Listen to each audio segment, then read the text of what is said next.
देशवासियों को आज गणेश चतुर्थी की बहुत बहुत बधाई हो। और गणेश पुराण में और देवी भागवत में दोनों में स्पष्ट वर्णन आता है कि अगर स्त्री चतुर्थी का व्रत करती है, चाहे बड़ी चतुर्थी हो छोटी चतुर्थी हो, किसी भी चतुर्थी का व्रत अगर स्त्री करती है तो उसके पति का तो उम्र बढ़ता ही है, साथ में उसके पुत्र का वैभव भी बढ़ता है, उसके पुत्र का वैभव भी बढ़ता है,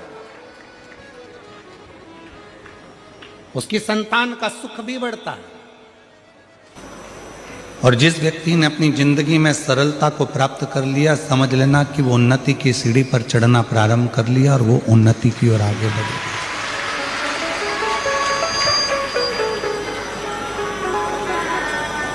देवताओं को केवल देव कहते हैं, पर मेरे ओगड़दानी को तो देवों के भी देव महादेव कहते हैं। ये केवल महादेव संबोधन कोई छोटा मोटा संबोधन नहीं है कि जिसमें हमने भगवान को महादेव कह दिया।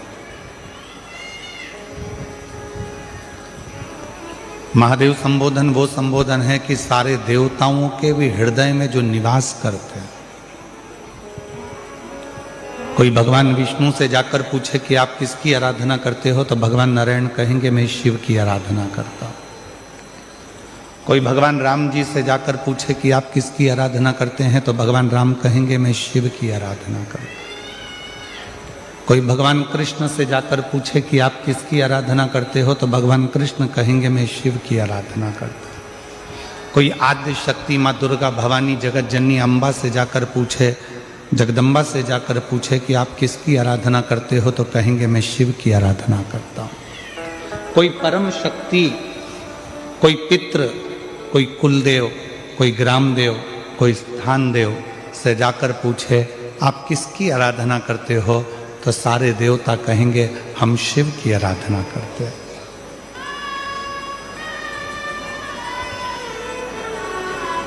क्यों? क्योंकि शिव क्षमा की मूर्ति है, उनमें भोलापन है, सहजता है, नम्रता है, और वो नम्रता उनको बड़ा बनाती है। आप बहुत बड़े बन गए, पर आपके भीतर अगर वो नम्रता नहीं आ पाई तो आपके जीवन में आप कुछ नहीं कर पाए।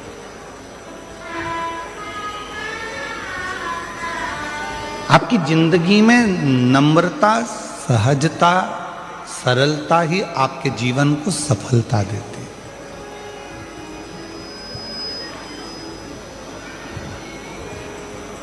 और देख लिया संसार हमने, देख लिया सब मतलब के यार हमने, देख लिया झूठे नाते झूठे रिश्ते, झूठे नाते झूठे रिश्ते, अरे झूठा है संसार हमने देख लिया सब मतलब के यार हमने देख लिया, देख लिया संसार हमने देख लिया। वो एक भीतर से जिसके नम्रता है, भीतर से जिसकी सरलता है, भीतर से जिसकी सहजता है, वही शिव का एक प्रतिबिंब स्वरूप है। वही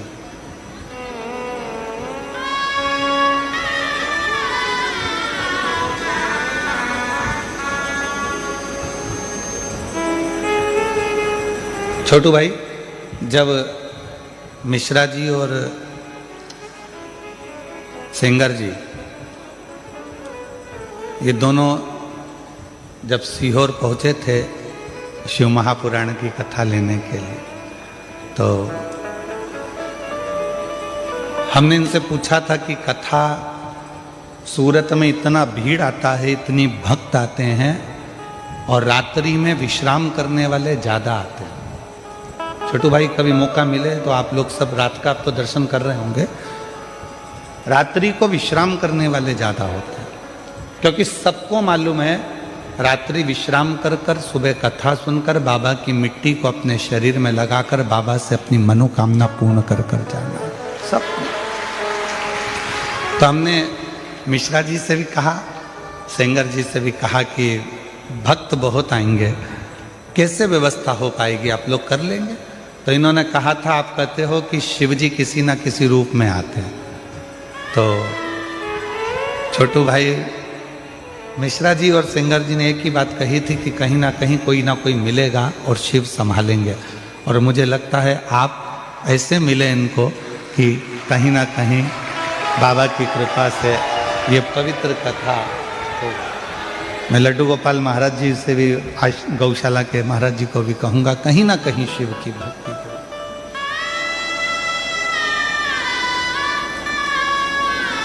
और कल की सूचना मिली हमको, इतना ट्रैफिक मुंबई में भी कथा करी तो भी इतने घंटे का जाम नहीं लगा, जो तुम इतनी लाखों की संख्या में पहले दिन आ गए कि पूरी गाड़ियां ठस ठस रही।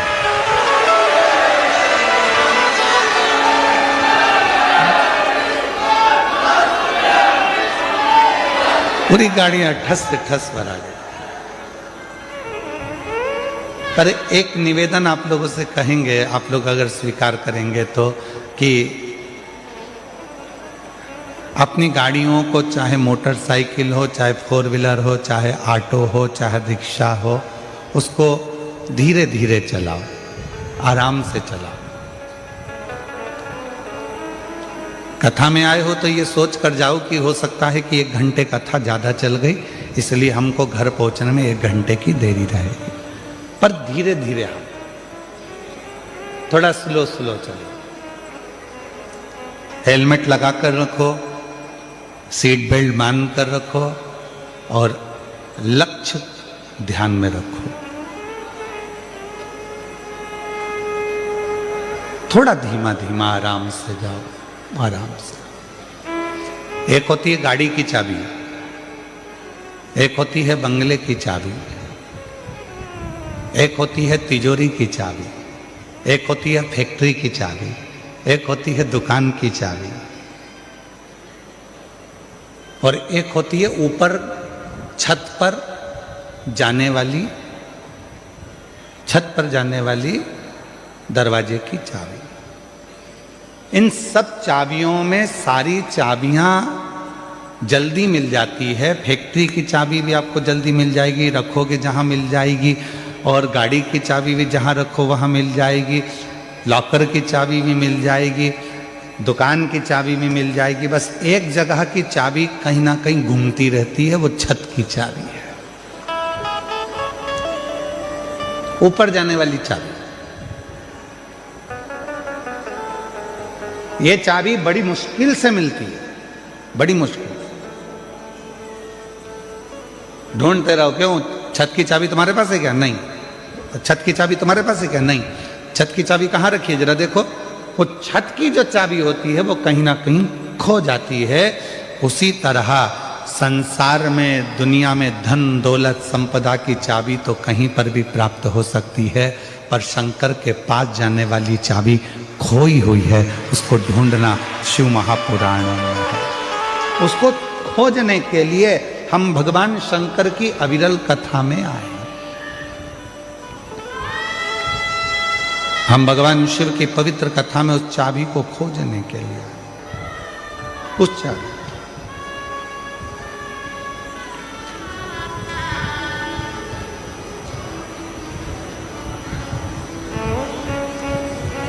और चाबी खो गई तो ढूंढना पड़ेगा, और अगर नहीं ढूंढ पाए तो फिर ताला तोड़ना पड़ेगा या फिर चाबी वाले को बुलाकर लगवाना पड़ेगा।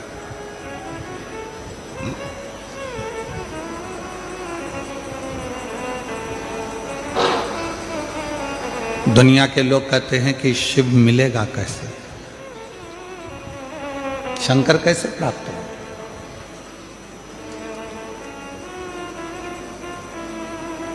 शिव को प्राप्त करना कोई कठिन विषय नहीं है।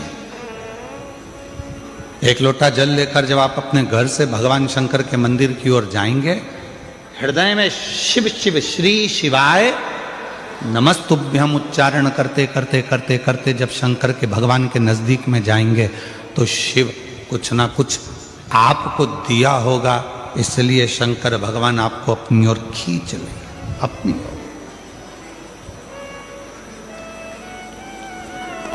हर कोई सा पाना और हर कोई सा नट हर जगह पे फिट नहीं होता है। नट जानते हो? अरे बोलो तो जम के। पाना जानते हो? गाड़ी में वो नट को कसने वाला। हर कोई सा पाना और हर कोई सा नट हर जगह पर फिट नहीं होता है। जो नट जिस स्क्रू के लिए बना हुआ है वो उसी में फिट होता है। उसी तरह संसार सागर में पूरी मृत्यु लोक में जितने भी लोग रहते हैं उसमें से कुछ लोग ऐसे हैं जो शंकर भगवान को भजते हैं। तो समझ लेना कि तुम वो नट हो जो शंकर नटराज में ही फिट हो सकते हो, दुनिया में कहीं फिट नहीं हो सकते।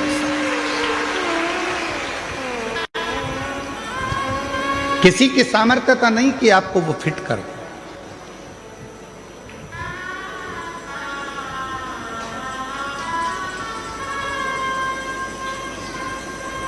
किसी की सामर्थ्यता। एक बड़ा सुंदर प्रसंग आता है भगवान शंकर की परम भगत हनुमान जी महाराज की माता मां अंजना जी। शिव जी की परम भगत थी माता अंजना। संतान का सुख नहीं था माता अंजना के, संतान प्राप्ति नहीं थी माता अंजना के। जब माता अंजना के यहां पर औलाद नहीं थी, संतान नहीं थी, तो बड़ी हताश रहती थी।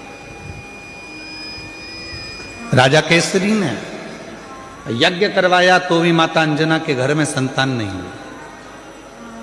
बड़े बड़े अनुष्ठान करवाए राजा केसरी ने, फिर भी माता अंजना के गर्भ से औलाद नहीं हुई।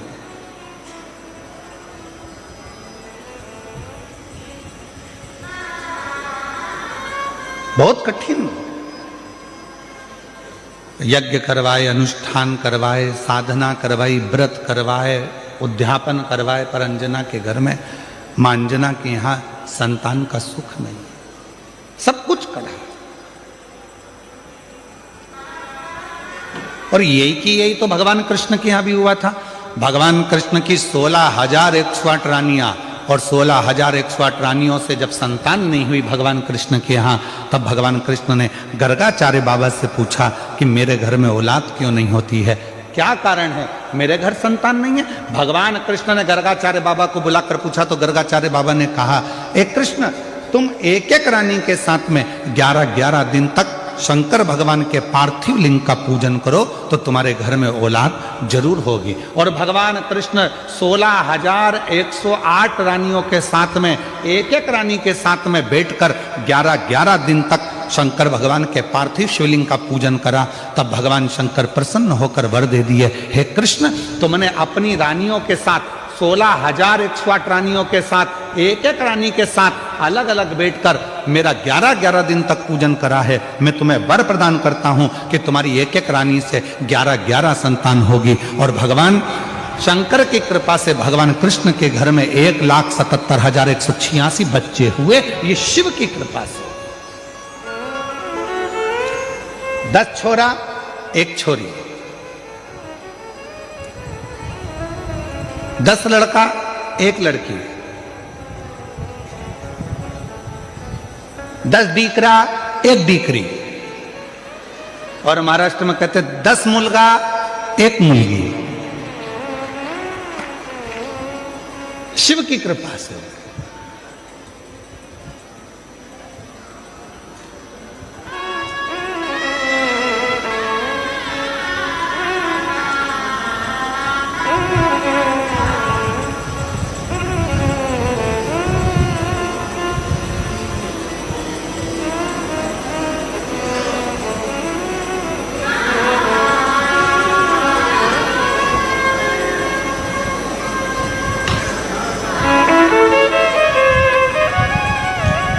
आज हम जब जहाँ ठहरे हुए हैं तो हम जिस जगह पे ठहरे हैं उसके सामने वाली बिल्डिंग में से आज कोई हाथ हिलाकर पूछ रहा था, केम छो?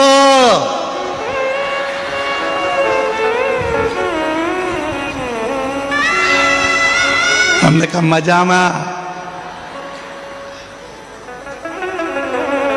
फिर हमने पूछा तुम केम छो?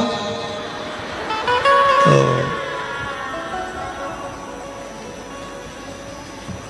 वो बोला नीचे वाले तुमसे मिलने नहीं दे रहे तो क्या केम छो, मिलने भी तो दे।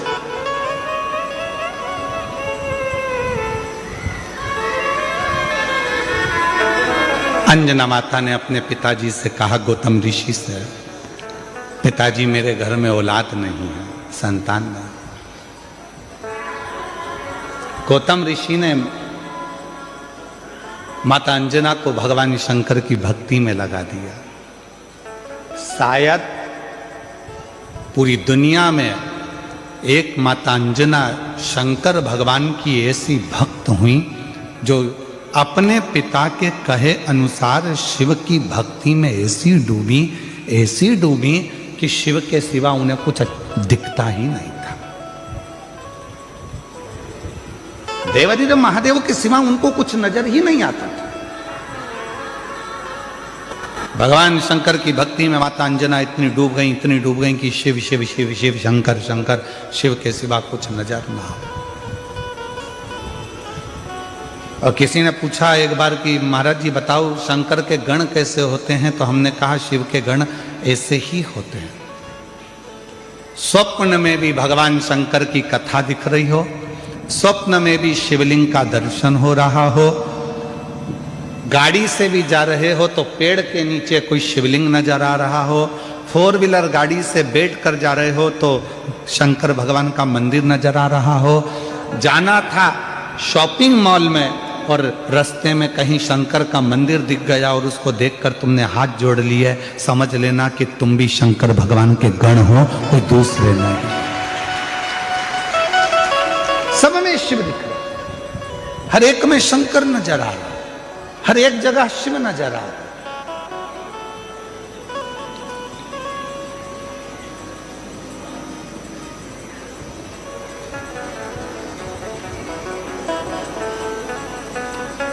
और वही सुनने वाला, उसके सिवा कोई है ही नहीं। ब्रह्मा जी ब्रह्मलोक में निवास करते हैं, भगवान विष्णु बैकुंठ लोक में निवास करते हैं, इंद्र इंद्र लोक में निवास करते हैं, गरुण गरुण लोक में निवास करते हैं, वरुण वरुण लोक में निवास करते हैं। केवल एक देवाधिदेव महादेव ऐसे हैं जो इस मृत्यु लोक में पृथ्वी पर निवास करते हैं। आप पृथ्वी पर निवास करने वाले भगवान शिव से जब अपने मन की कोई बात कहते हो तो शंकर जी उसको स्वीकार कर कर आपके दुख मिटाना प्रारंभ कर देते हैं, क्योंकि वो हमारे नजदीक में रहते हैं।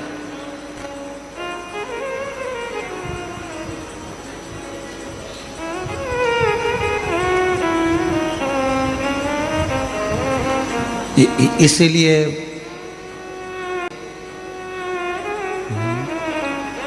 मेरा तू ही तो हमदर्द है जिसे हर दर्द कहता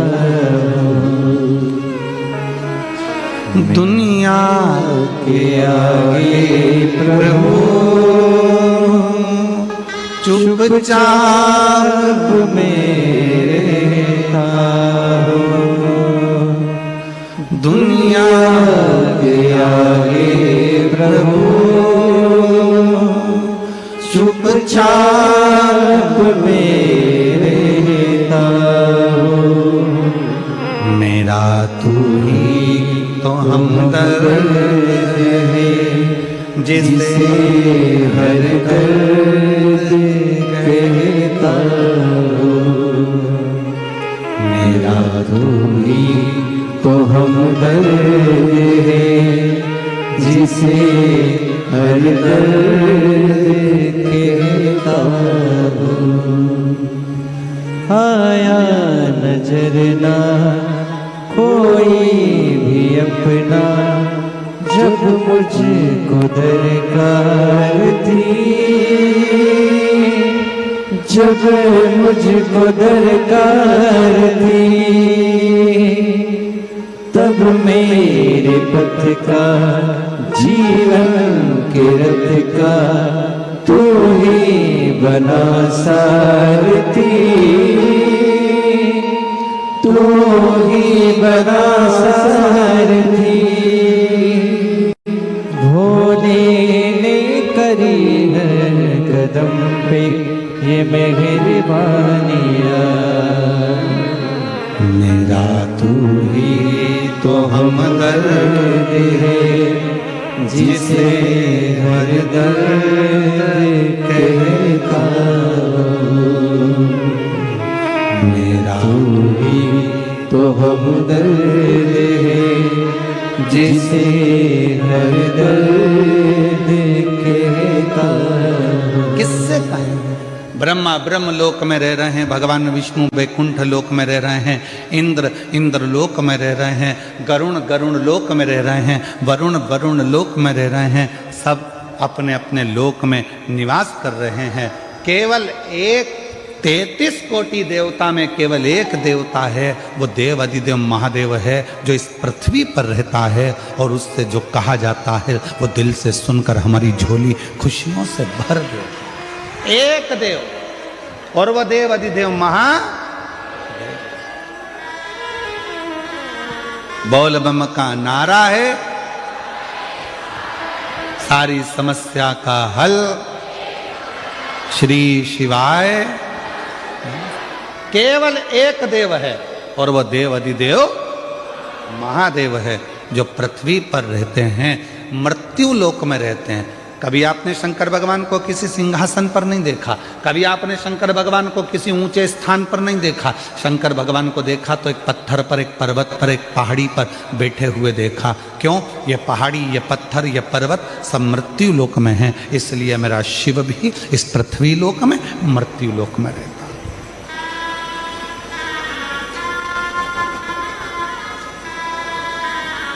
और उसको पाना सरल है, उसको पाना कठिन नहीं है।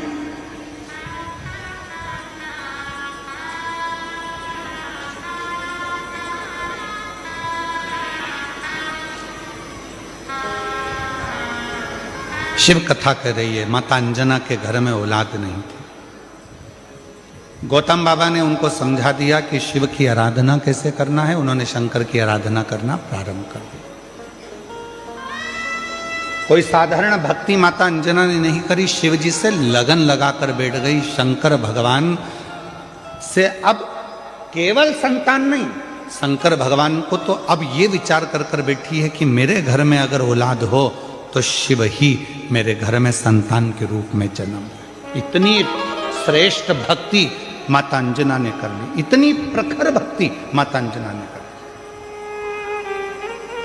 और मेरी कई जीजियां कहती हैं, एक पत्र है उसमें उन्होंने लिखा,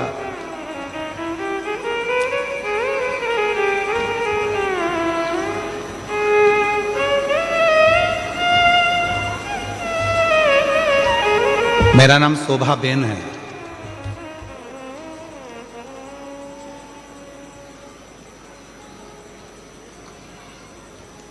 मैं सूरत से हूं।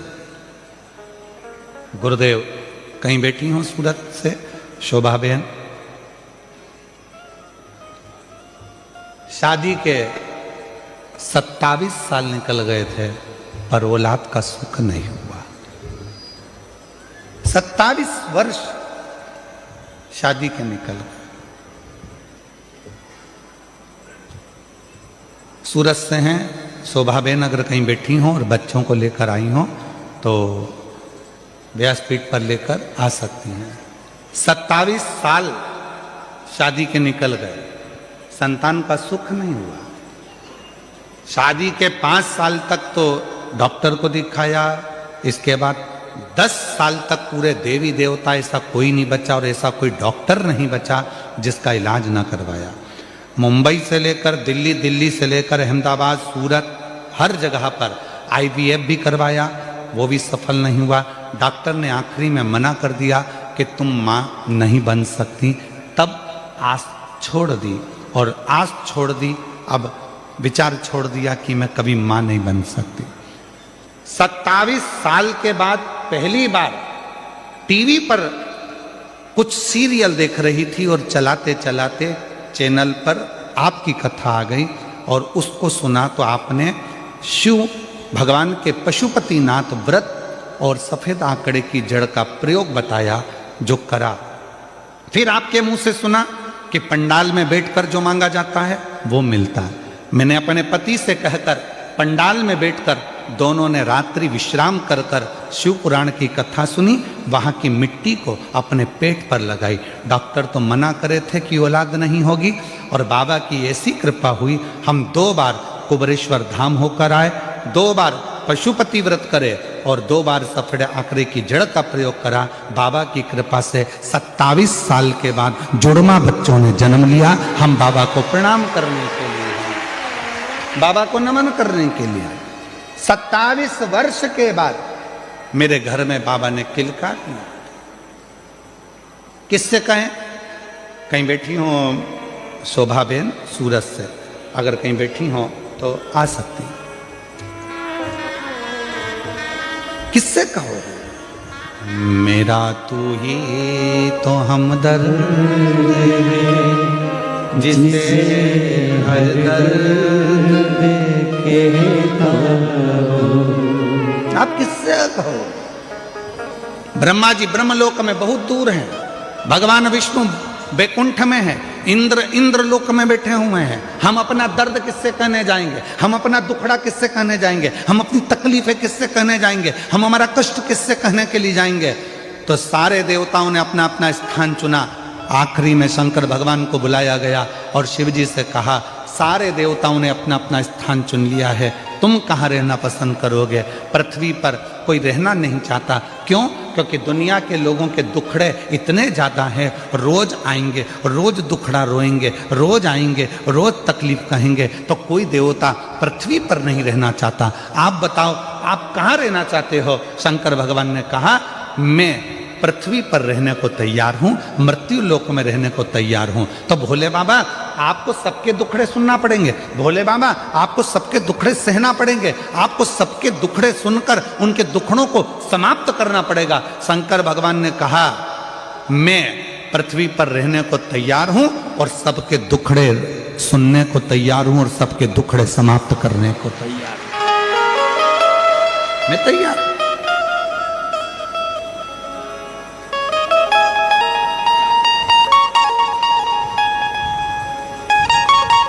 कोई तकलीफ नहीं मुझे। तो सारे देवताओं ने भगवान शंकर भगवान से कहा, भोले बाबा स्कंद पुराण का ये चरित्र कथा है। सारे देवताओं ने एकाग्रित होकर भगवान शिव जी से कहा, आज हम सारे देवता वचन देते हैं कि दुनिया का व्यक्ति, मृत्यु लोक में रहने वाला यदि मनुष्य, संसार सागर में रहने वाला यदि मानव भूलवश भी शंकर भगवान की भक्ति कर लेगा तो उसका सारा दुखड़ा हम 33 कोटि देवता शिव जी के साथ मिलकर समाप्त कर दें। शिव की अविरल भक्ति का वो बल है।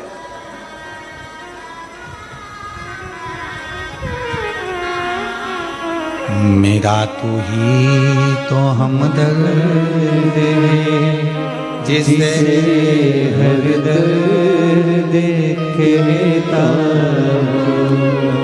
आप उसको कहेंगे, स्वीकार। माता अंजना का चरित्र कहता है, शिव की भक्ति में माता अंजना जी लग गई।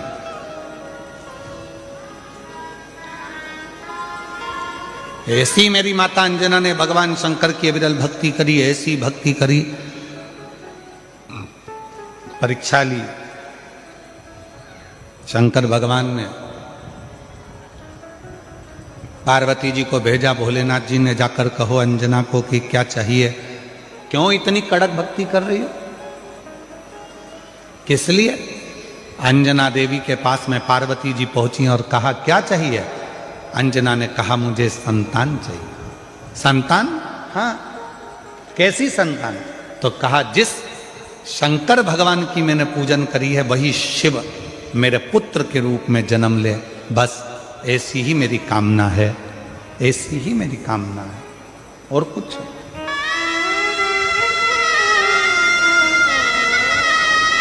शिव मेरे घर में जन्म ले।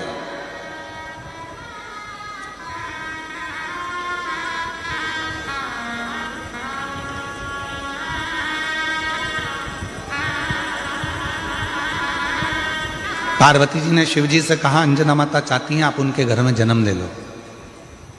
शंकर भगवान ने कहा कि मैं आज जन्मा हूं, मेरा कभी जन्म नहीं होता।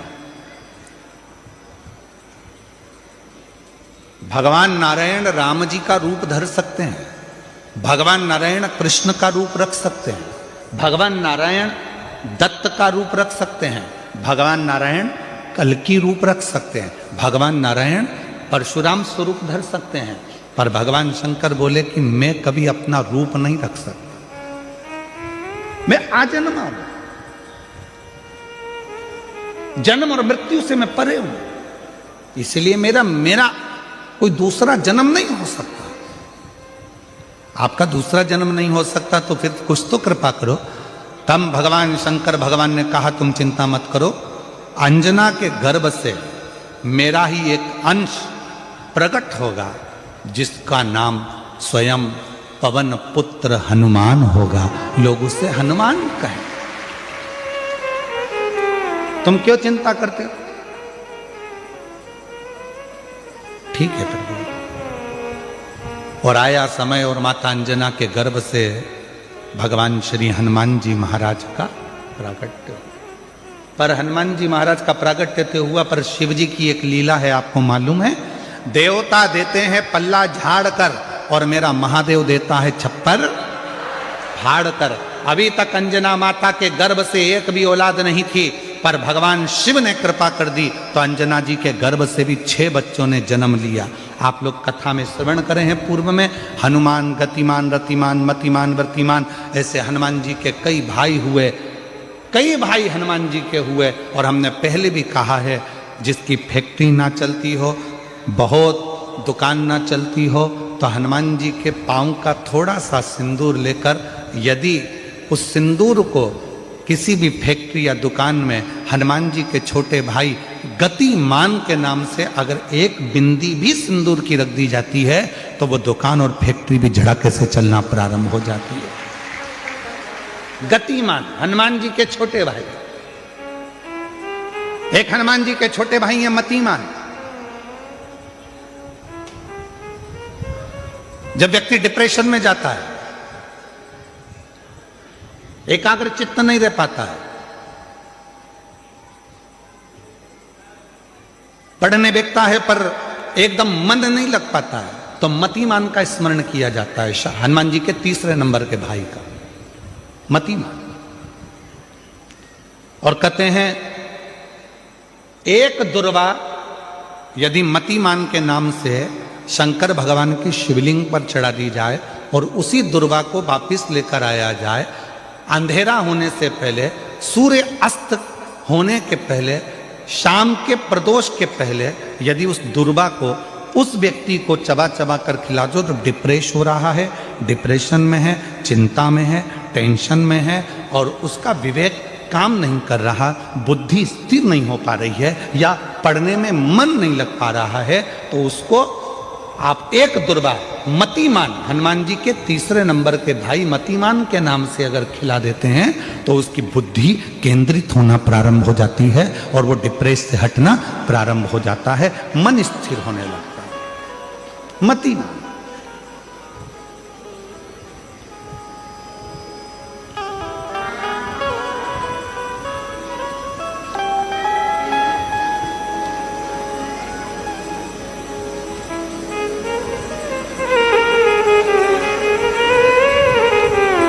और एक नाम आता है व्रतिमान।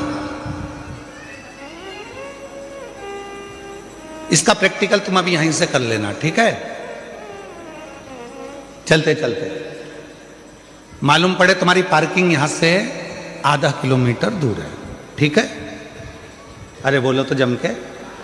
आधा किलोमीटर दूर तुम्हारी पार्किंग है और तुम्हारी उम्र लगभग बहुत हो गई, मालूम पड़े तुम थोड़े वृद्ध हो गए हो और तुम्हारा घुटना दुख रहा है, तुम्हारी कमर दुख रही है, चलते चलते बड़ी मुश्किल से तुम कथा स्थल तक पहुंचे हो। अब मन में आ रहा है कि मुझे वापस पार्किंग तक जाना है, कैसे जाऊंगी, पाँव तो दुख रहा है। तो एक काम आज चलते चलते करना कि कहीं सीवर वाला महाराज झूठ तो नहीं बोल रहा है, तो प्रैक्टिकल करके जाना। क्या करोगे, यहाँ से जाते समय आप जब जा रहे हो और आपके शरीर का कोई अंग जब दुख रहा है तो श्री शिवाय नमस्तुभ्यम कहकर श्री व्रतिमान हनुमान का स्मरण कर। किसका स्मरण करना है, जम के बोलो, व्रतिमान हनुमान। व्रतिमान हनुमान का स्मरण करके कहीं पर भी बैठकर अपने पांव की छोटी वाली जो उंगली है उसको जम के दबाना और दबाने के बाद चल देना। जिस जगह पर भी दर्द हो रहा होगा मेरा बाबा आपको मंजिल तक पहुंचाएगा, दर्द होने नहीं देगा। कल नहीं करना, प्रैक्टिकल आज ही करना। काल करे सो आज कर।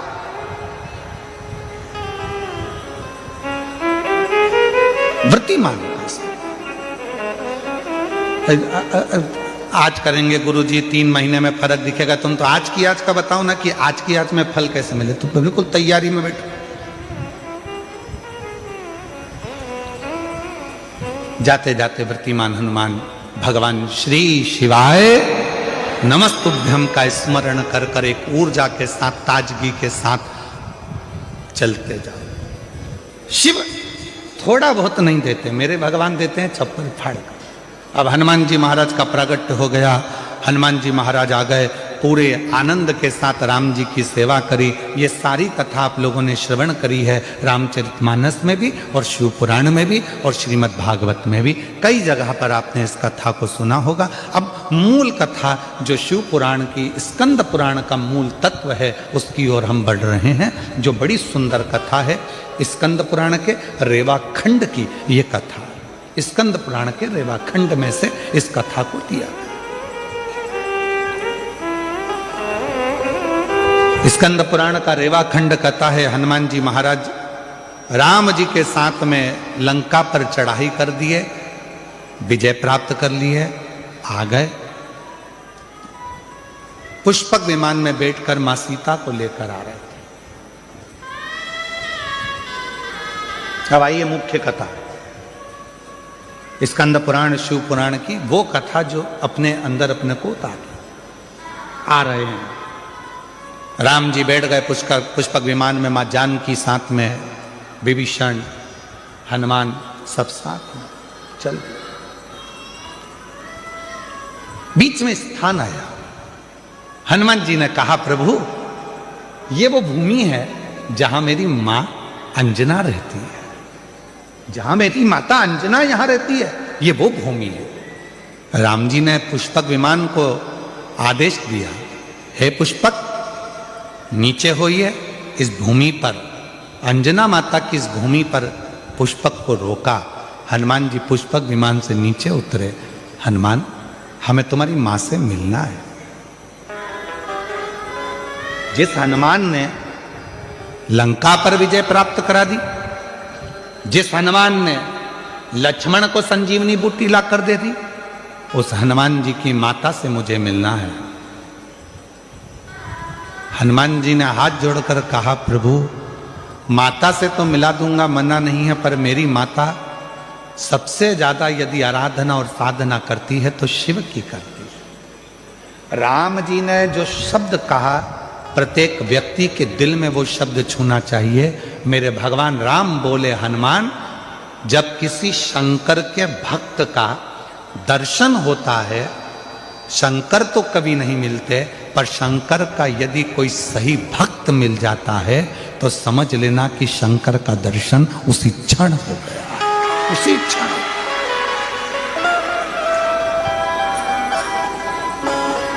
उसी क्षण शिव का दर्शन उसी पल हो गया, शंकर भगवान का दर्शन उसी पल हो गया।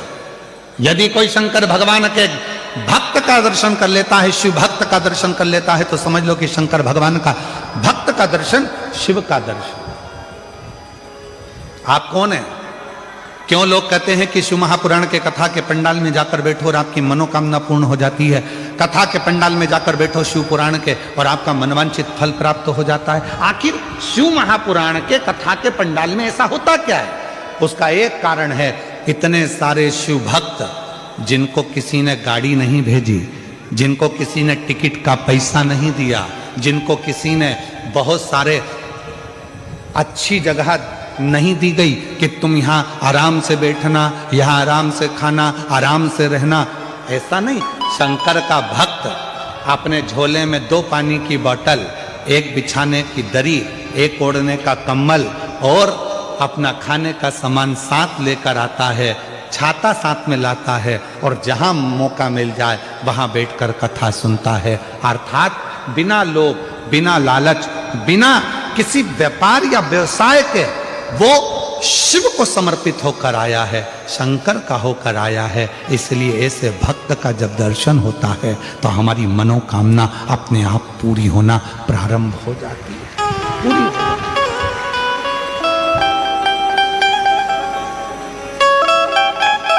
एक पत्र है, अच्छा है।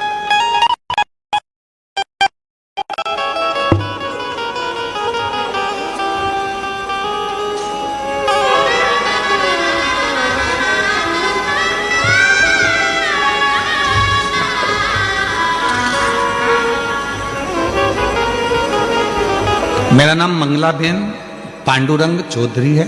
मैं डिंडोली सूरत में रहने वाली हूँ। कहीं बैठी हो तो हाथ हिला सकती हैं। मैं बाबा का जितना भी वर्णन करूं कम है। बाबा की मुझ पर अनंत कृपा है। मेरा बेटा 10 साल से सरकारी नौकरी की तैयारी कर रहा था, पर कुछ पॉइंट से सिलेक्शन रह जाता था। वो रोज अपने काम से आता था और चिंता में रहता था। मैंने टीवी के माध्यम से आपकी काफी कथा सुनी है। मैंने अपने बेटे से बोला कि रोज 1 लोटा जल बाबा को चढ़ाओ और शहद वाला बेलपत्र बाबा को चढ़ाना शुरू करो। बेटे ने वैसा ही किया और सच्चे मन से बाबा से प्रार्थना की। और मैंने बाबा की कथा जब सूरत में आई थी तब 7 दिन कथा का भ्रमण किया, बाबा से विनती की, बाबा आपकी कथा के पंडाल में रहकर कथा सुन रही हूँ। ऐसा सुना है जो कथा के पंडाल में रहकर कथा को श्रवण करता है उसकी मनोकामना आप पूरी करते हो। बाबा मेरे बेटे की सरकारी नौकरी में सफलता मिले। बाबा की कथा जब चालू हुई तब मेरी बहू ने पशुपति व्रत भी रख लिया। मेरे 6 साल का पोता अथर्व भी बाबा से विनती करता और बाबा ने हमारी विनती को स्वीकार करा। श्रद्धापूर्वक नमन करने के लिए आज मैं आई हूँ।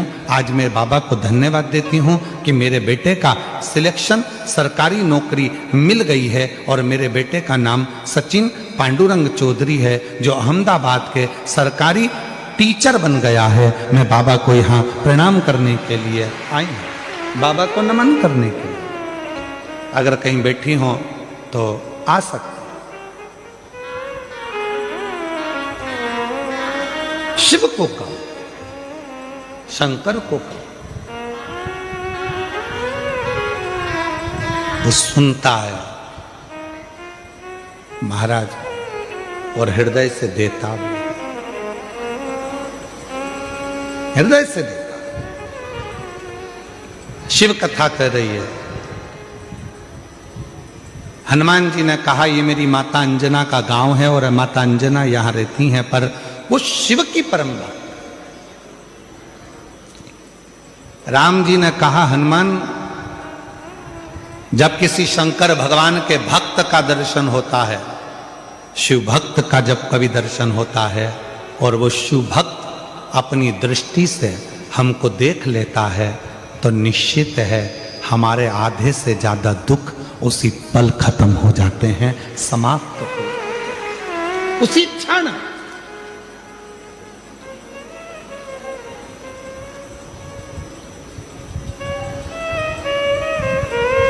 इसीलिए हमको लगता है ज्यादातर भक्त लोग, कोई शिव भक्त मिलता है तो जम के आवाज लगा देते हैं हर हर महादेव।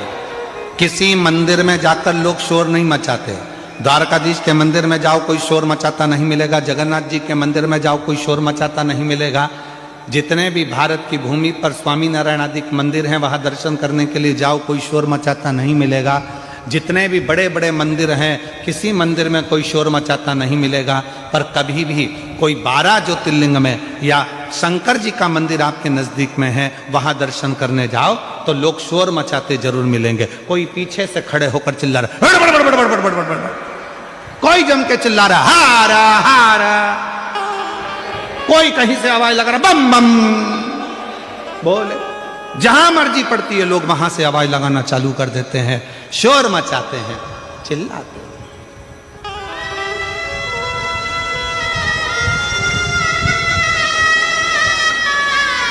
शिव के नाम लेकर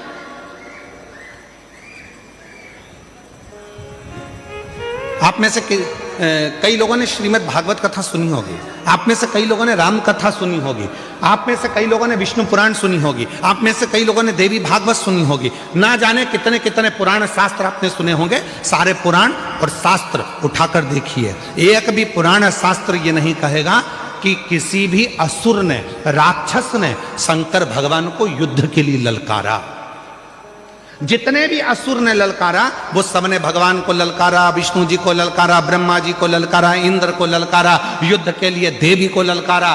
पर किसी भी असुर ने, किसी भी राक्षस ने, किसी भी असुर ने, किसी भी दानव ने भगवान शंकर को युद्ध के लिए नहीं ललकारा। क्यों नहीं ललकारा?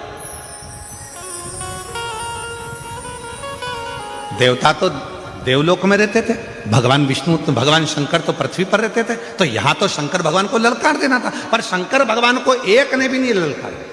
शिव जी को कोई ललकारता ही नहीं था युद्ध के लिए, कि कोई नहीं कहता था आओ शंकर भगवान मुझे तुमसे युद्ध लड़ना है। देव राक्षसों ने कहा, असुरों ने कहा, हे नारायण आओ मुझे तुमसे युद्ध लड़ना है। ब्रह्मा जी मुझे तुमसे युद्ध लड़ना है,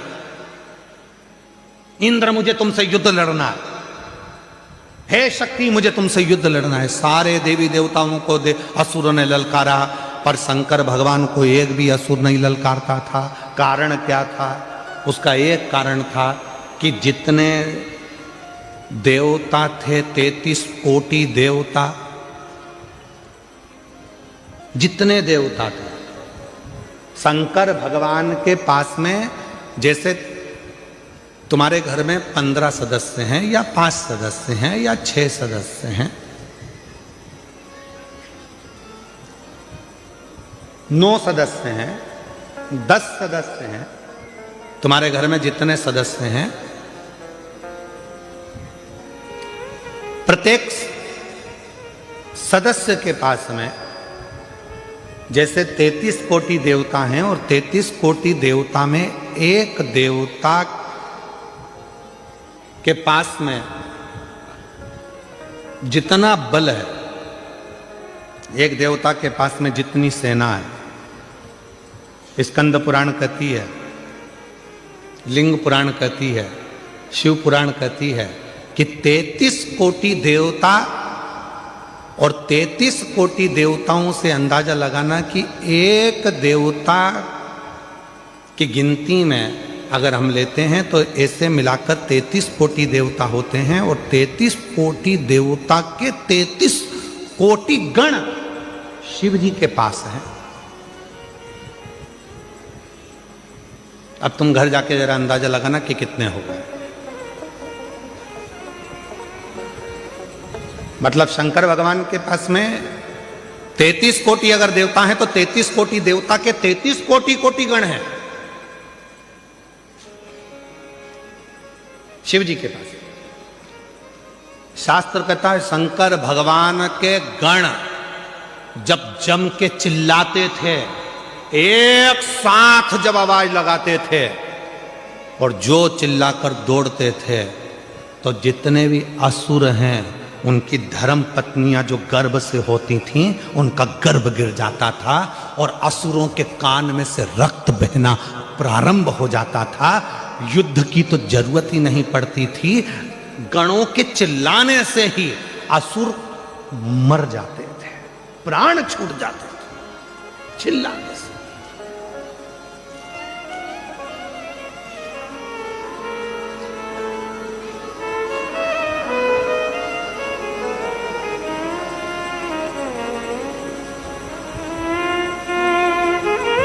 कई लोग पूछते हैं क्यों महाराज जी ये इतने सारे भक्त कथा सुनने आते हैं, ना तो इनके पास कोई पत्र जाता है, ना कोई निमंत्रण जाता है, ना पीले चावल जाते हैं।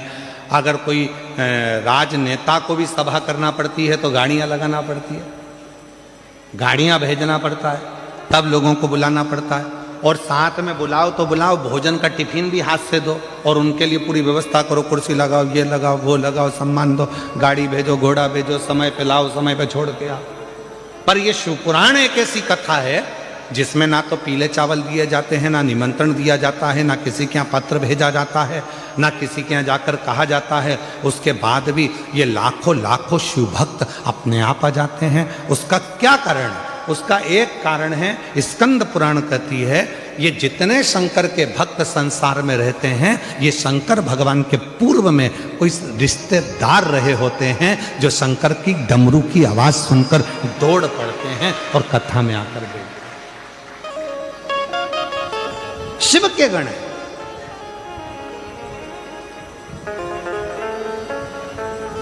इसलिए महादेव नमन चरणों में स्वीकार कीजिए, सबका किया है मेरा भी उद्धार कीजिए, उद्धार कीजिए।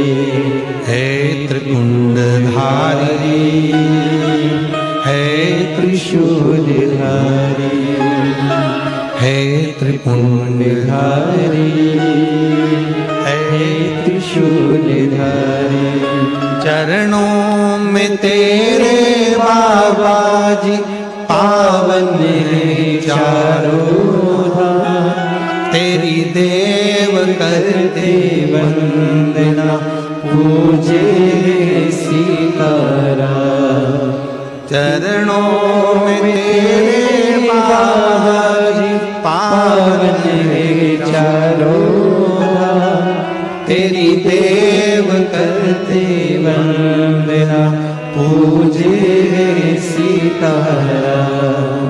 हो जाए पूरी कामना, हो जाए पूरी कामना, उपकार कीजिए, सबका किया है मेरा उद्धार कीजिए, उद्धार कीजिए।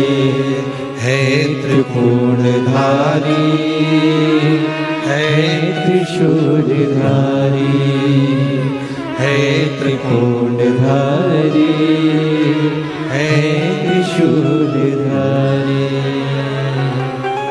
आप जरा विचार करिएगा,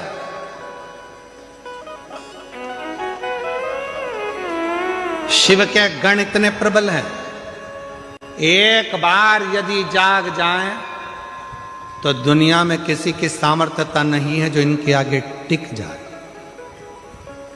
ये कथा संत, साधु, महात्मा प्रवचन क्या कर रहे हैं? आपको जगाने का काम ही तो कर रहे हैं, ये जगाने का ही तो काम कर रहे हैं। आज जो बांग्लादेश में हो रहा है, हिंदुओं को पूछकर जिंदा की जिंदा लटकाकर उसमें आग लगाई जा रही है। आज जो बांग्लादेश में हो रहा है, हिंदुओं को पूछकर जो जिंदा लटकाकर आग लगाई जा रही है, वो दिखाया जा रहा है, वो दिखाने का प्रयास कर रहे हैं।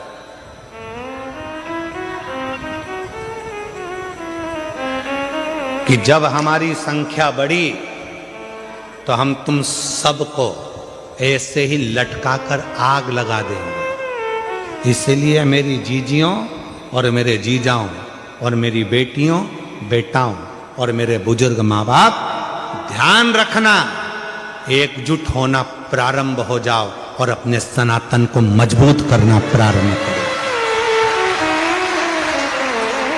अपने सनातन को मजबूत करना प्रारंभ करो, वरना आने वाला समय बड़ा विचित्र हो, बड़ा विचित्र।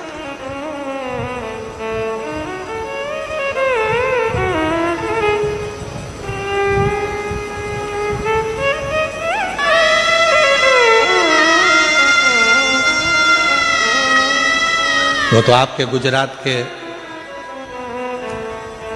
दो प्रबल मेरे वल्लभ भाई पटेल जी की कुछ कृपा की मूर्ति आप लोगों ने दिल्ली में बिठा रखी है, तो सनातन धर्म की मजबूताई बहुत प्रबल हो रही है। सनातन धर्म प्रखर हो रहा है, प्रबल हो रहा है।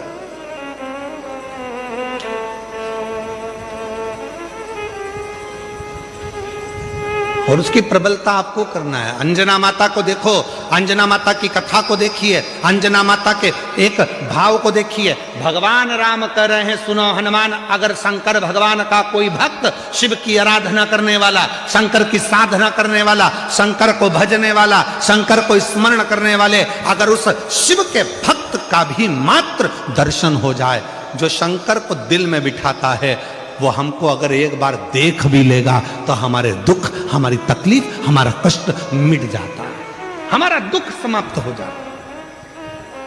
अब इसमें ना जाने कितने शंकर के भक्त आए होंगे, इस पूरी कथा में ना जाने शंकर भगवान के कैसे कैसे भक्त आए होंगे, जो शिव की भक्ति के लिए रात भर ठंड पड़ रही है, पड़े हुए हैं, ठंड में पड़े, खाने को मिला तो ठीक, ना मिला तो ठीक, पड़े। हम नहीं जानते कौन से यूट्यूबर हैं, एक यूट्यूबर ने कोई रील डाली होगी, और वो रील ऑफिस से, सीहोर से आशीष के पास आई। तो आशीष ने हमको रील दिखाई, तो उस रील में आशीष ने दिखाया कि कोई दुबई से भी एक बहन यहाँ आई हुई है और कथा के पंडाल में रात रात रुककर कथा का श्रवण कर रही है। वो दुबई वाली बहन कहाँ बैठी है? अगर बैठी हो तो मैं निवेदन करूंगा कि आप ही हैं, आ जाओ आ जाओ आ जाओ। ये दुबई से कथा सुनने के लिए आई और कथा के पंडाल में रात्रि विश्राम कर कर कथा का लाभ ले। और मैं उन यूट्यूबर को भी धन्यवाद दूंगा जिन्होंने इनकी रील डाली। अगर वो भी, अगर उनके, उसका नाम तो मुझे मालूम नहीं है और यूट्यूबर कौन सा है वो भी नहीं है ध्यान में, पर अगर वो यूट्यूबर अगर यहाँ बैठे हों तो मैं उनको भी निमंत्रण दूंगा कि वो भी पधारें, कि आपकी रील के कारण आज पूरा सनातन धर्म को ये मालूम पड़ रहा है कि शिव की भक्ति कैसे होती है, शंकर की साधना कैसी होती है, शिव की आराधना कैसी होती है, शिव भक्ति कैसी होती है। और फिर निवेदन करूं मैं इस गुजरात की पवित्र भूमि से, सूरत की पवित्र भूमि से, जितने यूट्यूबर हैं, जितने सोशल मीडिया है, और जो आप लोग अपनी चैनल के माध्यम से, अपने यूट्यूब के माध्यम से रील बनाने वाले जितने भी यूट्यूबर हैं, आज आपने सिद्ध कर दिया इस शिव महापुराण की एक एक रील बनाकर कि हमारा सनातन धर्म ऐसा है, हमारे सनातन धर्म की जागरूकता है। आप सनातन को मजबूत कर रहे हैं। सारे यूट्यूबरों को, जितने भी यूट्यूबर लगे हैं सूरत के, गुजरात के, उन सबको मैं नमन करता हूं, प्रणाम करता हूं, आपकी भक्ति को, आपकी सनातन की जागरूकता को।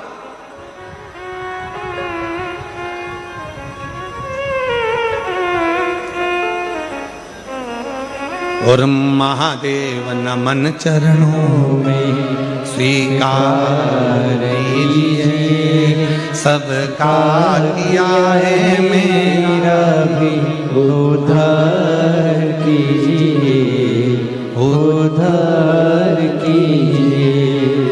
है त्रिपुंडधारी, हे त्रिशूलधारी, हे त्रिपुंडधारी, हे त्रिशूलधारी। चरणों में तेरे बाबा जी पावन है चारों धाम, चरणों में तेरे बाबा जी पावन है चारों धाम। तेरी देव करते वंदना, पूजे सीताराम, हो जाए पूरी कामना, हो जाए पूरी कामना। उपकार कीजिए। सबका किया है मेरा भी उद्धार कीजिए, उद्धार कीजिए। हे त्रिशूलधारी, हे त्रिशूलधारी। शिव कथा कर रही है, अंजना माता का राम जी कर रहे हैं, मात्र मुझे दर्शन हो जाएगा और वो अपनी दृष्टि से मुझे देख लेंगी, उतने में भी मेरा आनंद हो जाएगा। चलो हनुमान चलो, मुझे अंजना माता का दर्शन करना। जैसे ही सामने अंजना माता दिखी, राम जी ने झुककर प्रणाम किया, नमन किया।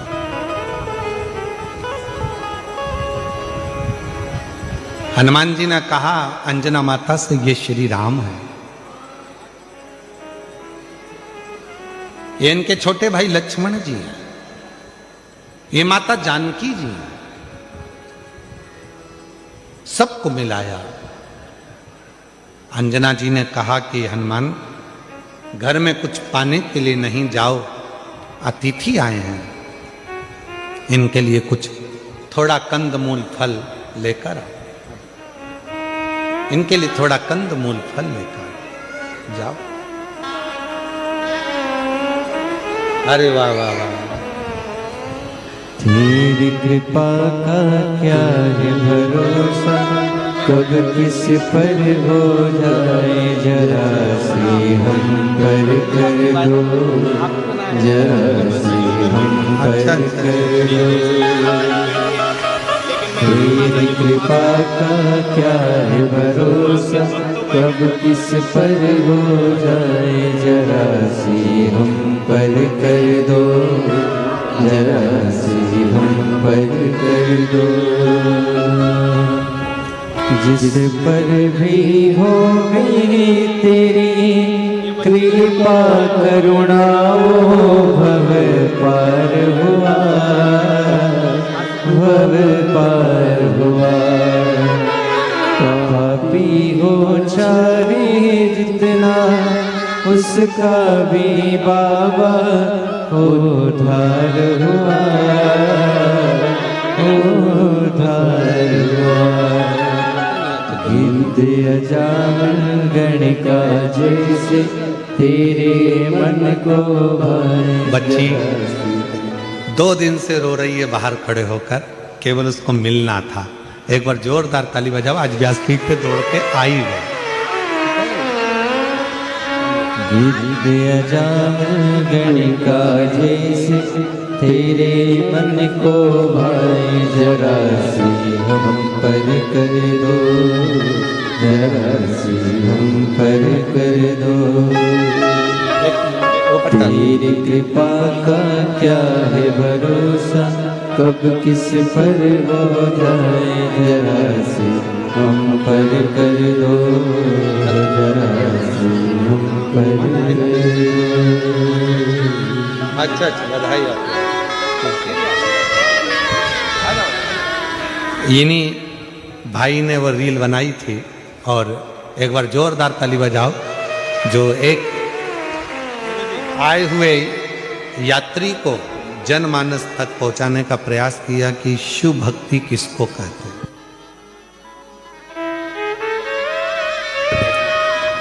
मालती बहन शिवाजी पाटिल कहीं बैठी हैं? अच्छा अच्छा, उनको भी प्रणाम है, नमन है। बाबा बुलाएगा, जल्दी जल्दी इधर के शंभू ले। शिव तत्व भगवान शिव की अविरल भक्ति। कहा ये मेरी माता अंजना है। अंजना माता ने कहा कि हनुमान जाओ, घर में कुछ पाने के लिए नहीं है, तुम जल्दी जाओ दौड़ के कंदमूल फल लेकर। अतिथि आया है, मेहमान आया है। शिव महापुराण की कथा कहती है अतिथि शिव का एक रूप होता है।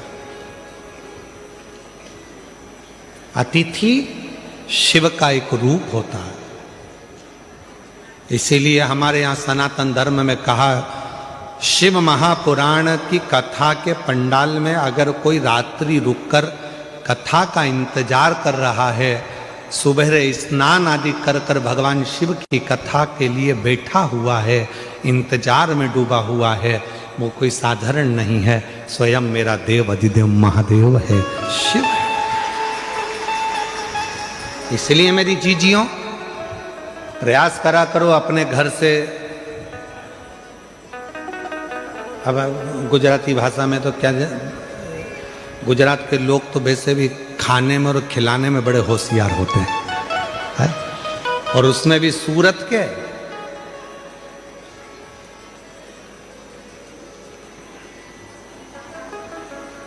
महाराज अपने घर से आया करो तो कोई वो थेपला, फाफड़ा, और भी कौन सा होता है, काहे सोमानी जी, और कौन कौन से होते हैं, थेपला, फाफड़ा। हाँ तुम बोलते जाओ, मैं सुन रहा हूं। हाँ ठीक है, ठीक है। हाँ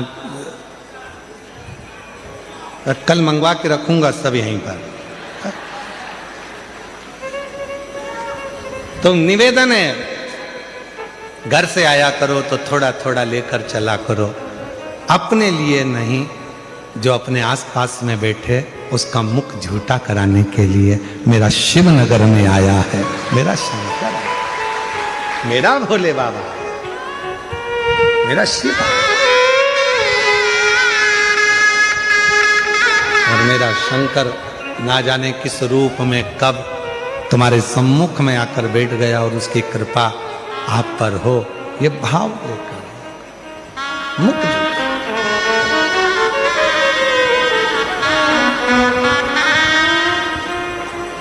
शिव कथा करे, भगवान शंकर का संवाद करा, हनुमान जी महाराज की कथा करे। ये हनुमान जी चले गए कंदमूल फल लेने के लिए, इतने में अंजना माता की आंख से आंसू बह रहे थे। राम जी ने पूछ लिया, मां क्यों रो रही हो?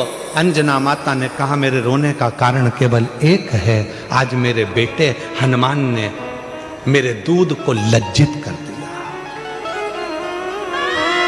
दूध को लज्जित कर दिया? राम जी बोले, मां ये कैसी बात करती हो? हनुमान जी ने तो माता जानकी जी का पता लगाया, हनुमान जी ने लंका में आग लगा दी, और आप कहते हो कि हनुमान जी ने मेरे दूध को लज्जित कर दिया?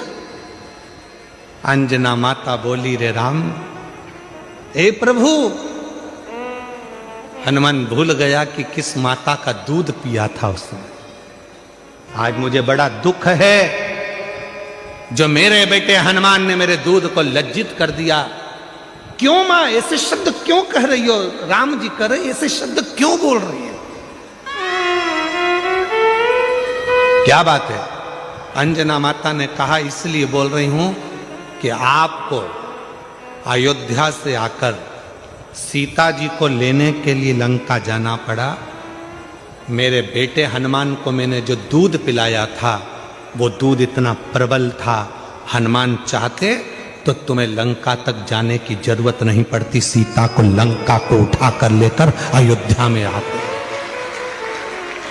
आज मुझे दुख है कि मेरा दूध आज लज्जित हो गया। हनुमान जी महाराज को लंका तो गए पर सीता को लेकर नहीं आए। आज दुख इस बात का है कि राम जी को लंका पर चढ़ाई करना पड़ी, उस रावण से युद्ध लड़ना पड़ा, उस मेघनाथ से युद्ध लड़ना पड़ा, उस कुंभकर्ण से युद्ध लड़ना पड़ा। इसलिए आज मेरा दूध लज्जित हो रहा है।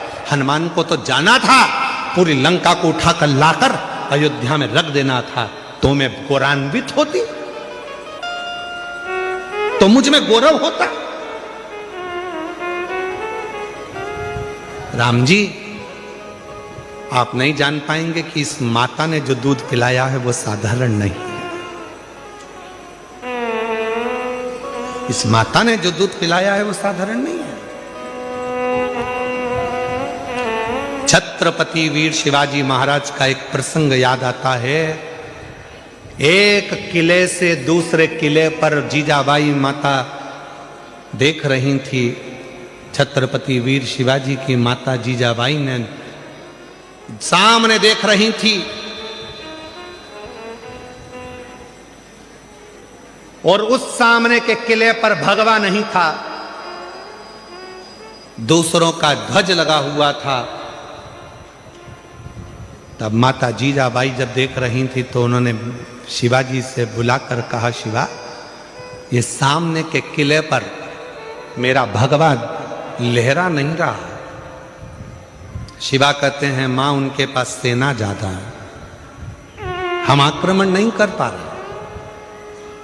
जीजाबाई ने कहा कि कल तक सूर्य अस्त होने से पहले भगवा लहराना चाहिए उस किले के ऊपर।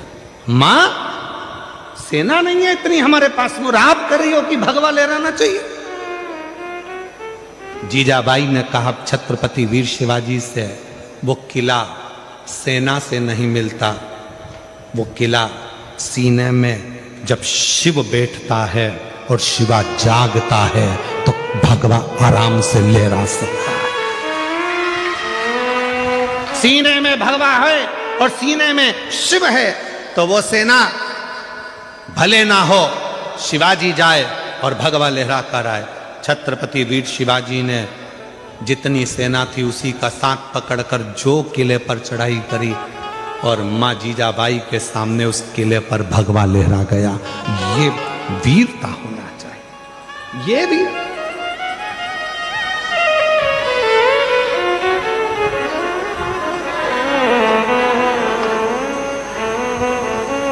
पहले का वीर, पहले का पुत्र, पहले का एक एक युवान व्यक्ति अपने राष्ट्र के लिए समर्पित होता था। आज के जमाने में ना जाने युवानों को हो क्या गया, वो मोबाइल पे इतने समर्पित हो गए कि राष्ट्र के लिए क्या समर्पित हो रहा है,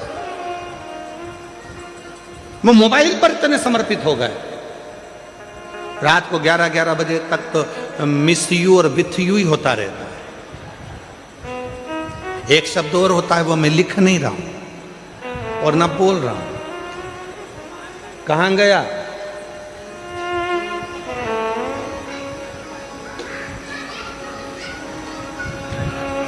आप किसी व्यक्ति से जितना प्रेम करते हो उससे 1 लाख ज्यादा गुना प्रेम अपने भारत भूमि के राष्ट्र से होना चाहिए, अपनी भारत भूमि से होना चाहिए। वो प्रेम हमारे भीतर, वो कहे ना, उठो जवान देश के वसुंधरा पुकारती, उठो जवान देश की वसुंधरा पुकारती। ये देश है पुकारता, पुकारती माँ भारती। ये देश है पुकारता, पुकारती माँ भारती। उठो जवान देश की वसुंधरा पुकारती, उठो जवान देश की वसुंधरा पुकारती। ये देश है पुकारता, पुकारती माँ भारती। ये देश है पुकारता, पुकारती माँ भारती। अपने भीतर वो बल उत्पन्न करिए। हनुमान जी से कहा, जाओ तुम जाकर फल लाओ, और इतने में राम जी के सामने मां अंजना की आंख के आंसू थे और अंजना माता ने कहा, मैंने जो दूध पिलाया, आज वो लज्जित हो गया। हनुमान जी चाहते तो पूरी लंका को उठा कर ले आते, पर हनुमान जी लेकर नहीं आए, इसका मुझे दुख है। राम जी ने कहा, मां ऐसी बात क्यों कहती हो, हनुमान को तो हमने रोका था, नहीं तो हनुमान तो लंका पर चढ़ाई कर कर सीता को कब कर लेकर आ जाते, हमने रोका था।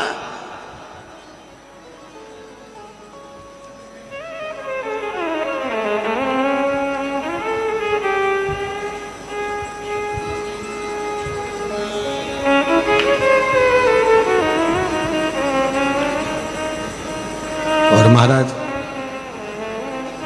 उनका भाव कहिए, दिल से प्रार्थना करिए, विनय करिए, निवेदन करिए।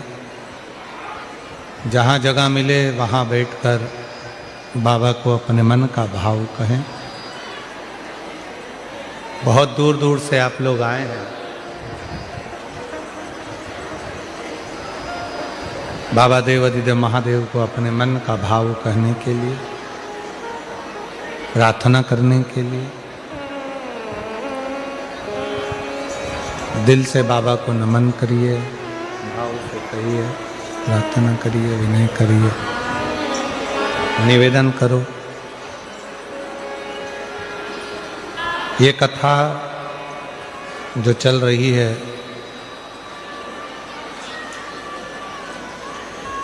फिर कथा 16 जनवरी से 22 जनवरी तक दोपहर में 1 बजे से 4 बजे तक leprosy ground Sardar state for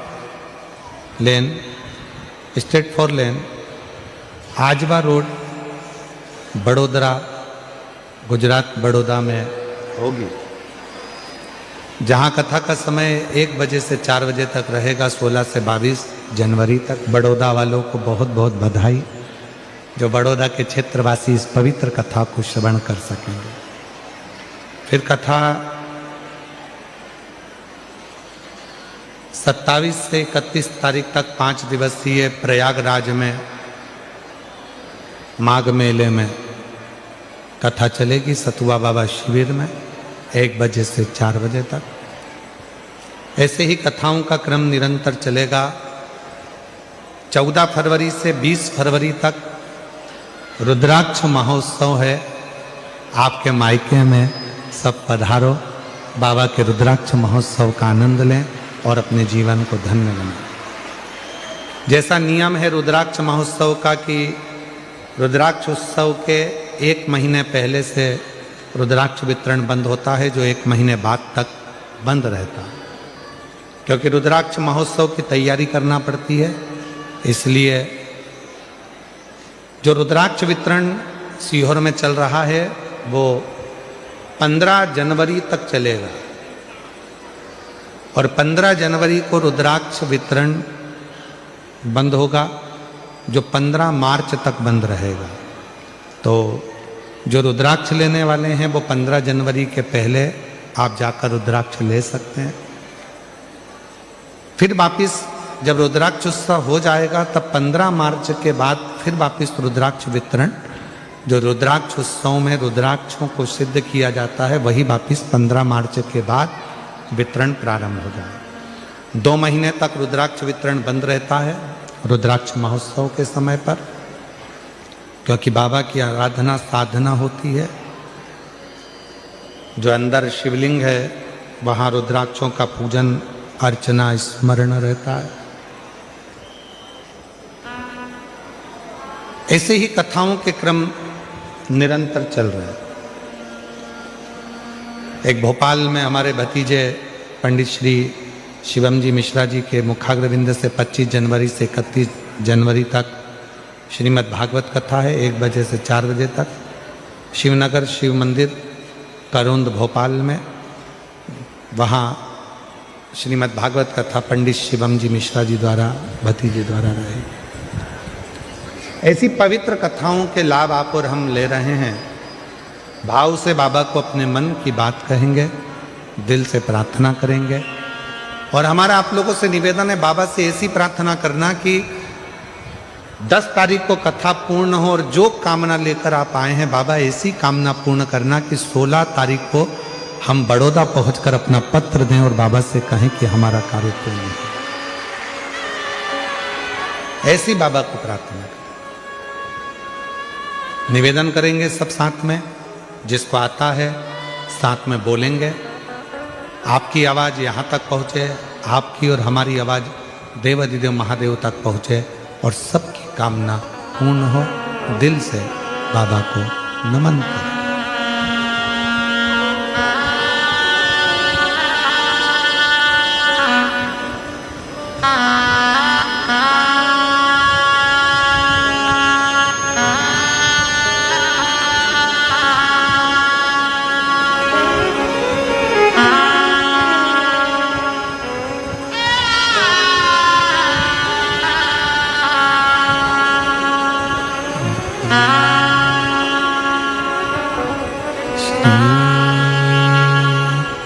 शिवाय नमस्तुभ्यं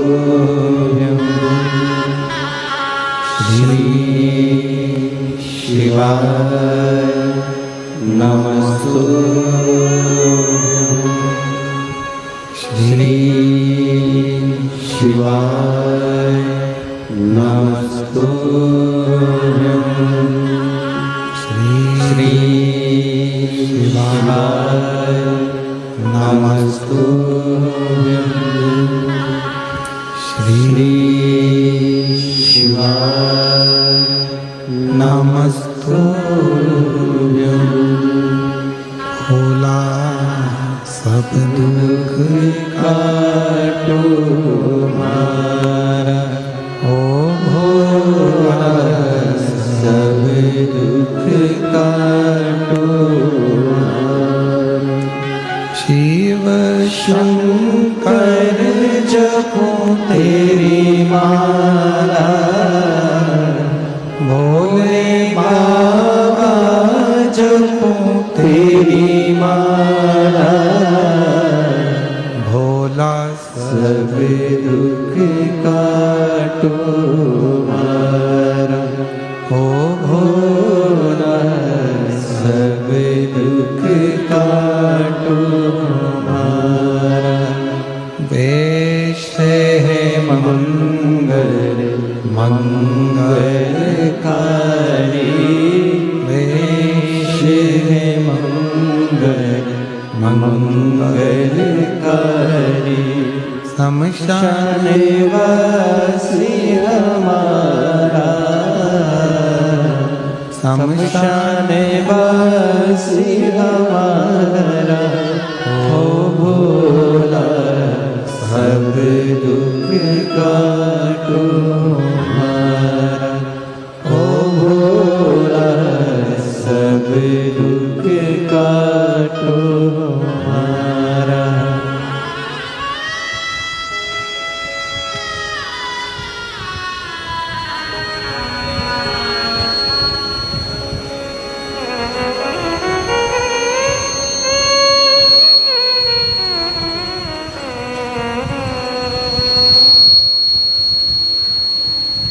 बाबा देवादिदेव महादेव भगवान शिव ओगड़दानी त्रिकालदर्शी कैलाशी विनाशी भगवान शंकर की पवित्र कथा कर रहे शिव महापुराण की कथा वर्णन कर रही है। माता अंजना देवी ने जैसे ही कहा कि हनुमान जी ने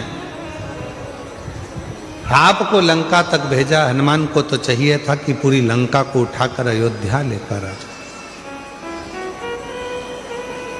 राम जी ने हाथ जोड़कर कहा मां आप ऐसा ना कहिए। हनुमान तो ले आते सीता जी को, आपके दूध को लज्जित नहीं करा है, पर हमने मना किया। इतने में तो लक्ष्मण जी को हंसी आ गई और लक्ष्मण जी को ऐसी हंसी आई कि लक्ष्मण जी को हंसी आते से ही भगवान राम जी ने लक्ष्मण जी को हंसने से रोका।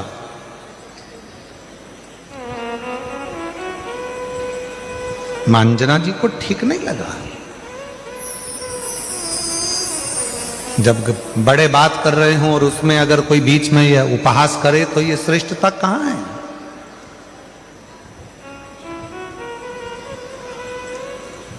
लक्ष्मण जी हंसे। इतने में लक्ष्मण जी ने कहा माता अंजना जी से, देखो प्रभु भैया राम, माता तो अपने दूध का और अपने पुत्र का कितना गुणगान कर रही हैं और अपने आप का कितना गुणगान कर रही हैं। एक बार भी उन्होंने ये नहीं कहा कि लक्ष्मण के बाण से या राम जी के बाण से ये सब कुछ हो सका।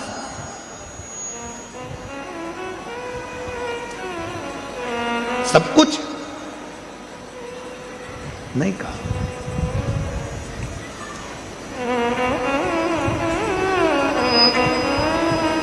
माता जानकी जी ने कहा लक्ष्मण तुम्हारा कहने का मतलब क्या है? क्या मेरे दूध में वो प्रबलता नहीं है? क्या मेरे पुत्र में वो प्रबलता नहीं है? इतना तो कहना था। तब माता अंजना ने कहा, ठीक है लखन है लक्ष्मण, प्रभु राम की साक्षी में ये सामने पर्वत है, इस पर्वत के टुकड़े तुम अपने बाणों से कर दीजिए।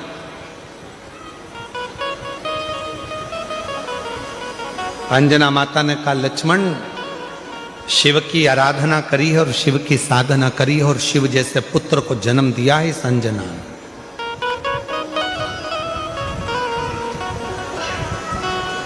तभी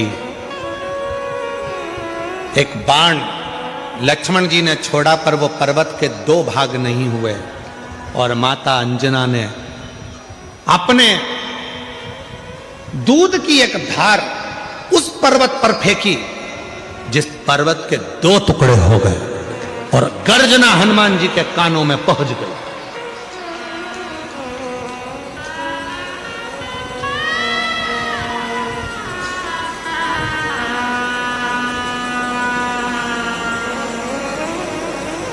हनुमान जी के कानों में जैसी गर्जना गई, गर्जना जाते ही दौड़कर हनुमान जी महाराज आए। ना जाने ऐसी आवाज कहां से आई है, मेरे राम जी पर कोई उपद्रव तो नहीं हो गया, कोई पाप तो नहीं हो गया?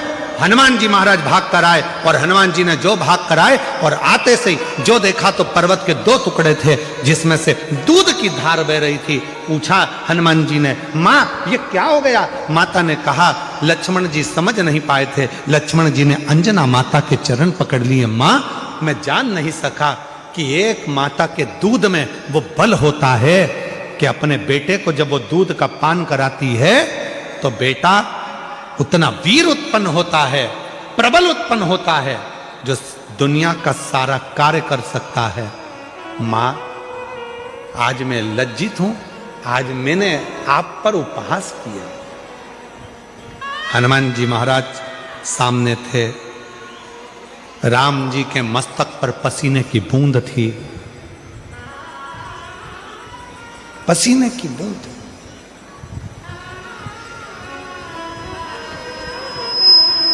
हनुमान जी बोले, मैं प्रभु राम जी के लिए जल लेकर आ। अंजना जी ने कहा, जल लेने तुम क्यों जाओगे?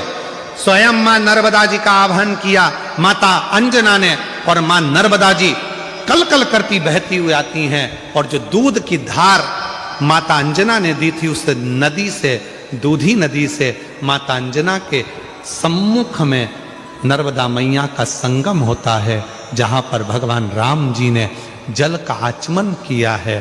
और जो आचमन राम जी ने करा, आज भगवान राम जी ने कह दिया, मां ये स्थान अब कहीं नहीं जाएगा। दुनिया के लोग जब मां नर्मदा जी की परिक्रमा करेंगे तो इस दूधी नदी के तट पर नर्मदा का संगम होगा। इस संगम का जो दर्शन करेगा वो अपने जीवन में शिव तत्व को प्राप्त करेगा, ऐसा भगवान राम जी ने वर दे दिया। आज भी जब नर्मदा जी की परिक्रमा करने वाले जाते हैं और वन क्षेत्र में भ्रमण करते करते दूधी नदी के पास में पहुंचते हैं तो वहां नर्मदा और मां नर्मदा और दूधी नदी का संगम हुआ है, जहां शिव की आराधना लोग करते हैं और शंकर की भक्ति को प्राप्त करते हैं। शिव भक्ति ये कोई साधारण संवाद नहीं है। शिव महापुराण की कथा कहती है, भगवान शंकर का पवित्र चरित्र कहता है, जीवन में जिसने अपने शिव तत्व को प्राप्त करा, जैसे एक बार ब्रह्मा जी के मन में संशय उत्पन्न हो गया। ब्रह्मा जी को लगा कि सब सृष्टि मैंने निर्माण करी है, सारी सृष्टि मैंने बनाई है, सब कुछ मेरा बनाया हुआ है, इसमें किसी का कुछ नहीं है। तब उनके संशय को मिटाने के लिए भगवान शंकर शिवलिंग के रूप में प्रकट हो जाते। ऐसे कई लोग हैं जिनके मन में संशय रहता है, क्या शिव पुराण कथा सुनेंगे, पंडाल में बैठेंगे, भगवान शंकर का श्री शिवाय नमस्तुभ्यम बोलेंगे, मंत्र का जाप करेंगे, क्या शंकर भगवान कृपा करेंगे? क्यों नहीं करेंगे? क्यों नहीं करेंगे? बैठो, कथा सुनो, आरती तक बाबा की कथा का इंतजार करो, और जैसे ही बाबा की आरती हो, आरती होने के बाद भूमि को नमन करो, वहाँ की मिट्टी को मस्तक चढ़ाओ, प्रणाम करो, और बाबा से अपने मन की कामना कर कर आरती के बाद जब हम बाबा को प्रणाम कर कर नमन कर कर हर हर महादेव कहकर जब घर पर जाते हैं तो हमारे दुख बाबा हर लेता है, कष्ट हर लेता है, संकट हर लेता है और जीव पर करुणा कर देता है। तो एक पत्र है, अच्छा है।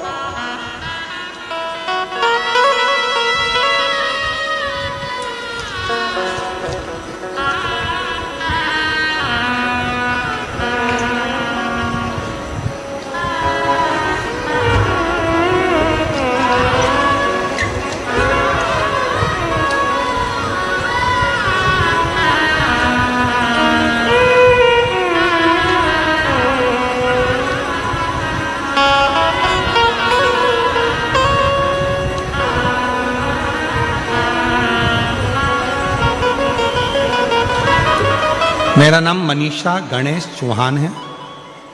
कहीं बैठे हो मनीषा गणेश चौहान तो हाथ हिला सकते हैं, और अगर कहीं बैठे हो तो बेलपत्र लेने के लिए आ सकते हैं। मेरा नाम मनीषा गणेश चौहान है। मैं आइला नगर की रहने वाली हूँ। बाबा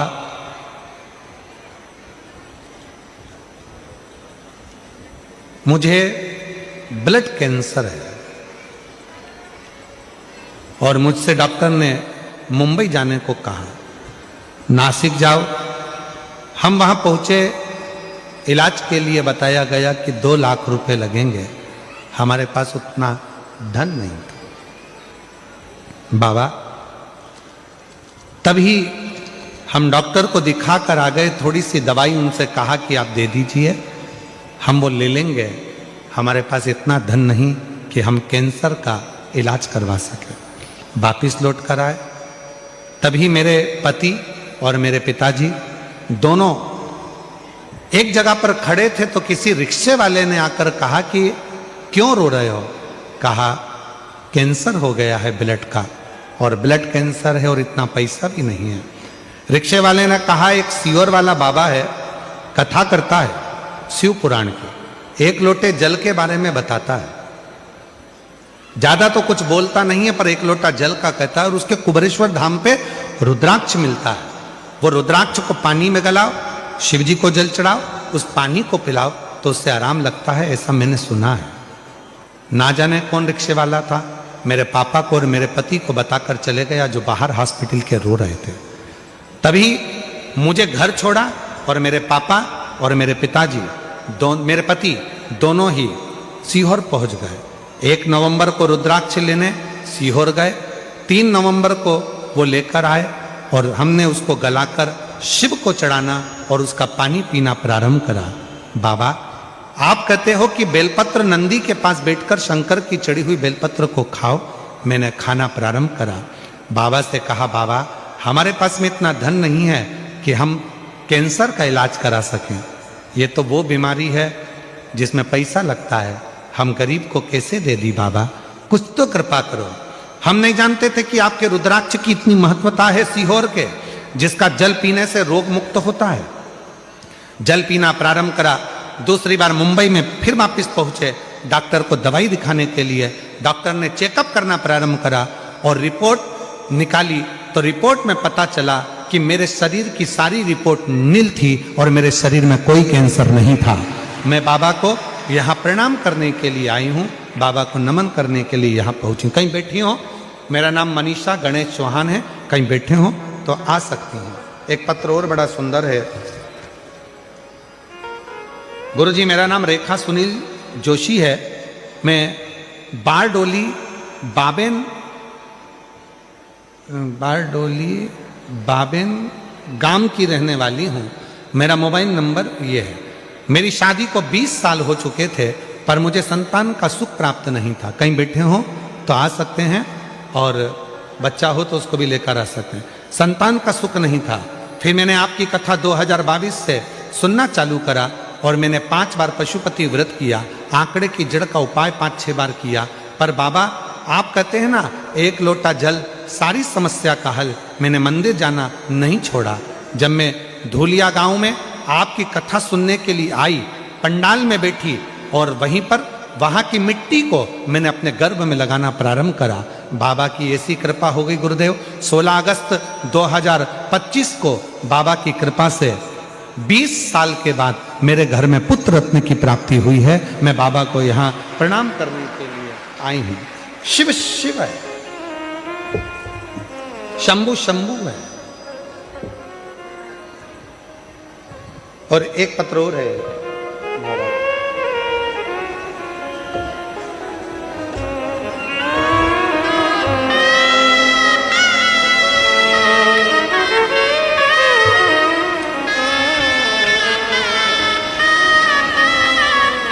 मेरा नाम निर्मा, पति का नाम धर्मपाल, जाट जाखड़, मेरा गांव रीडी, तहसील डूंगरगढ़, जिला बीकानेर, राजस्थान से आई हूँ।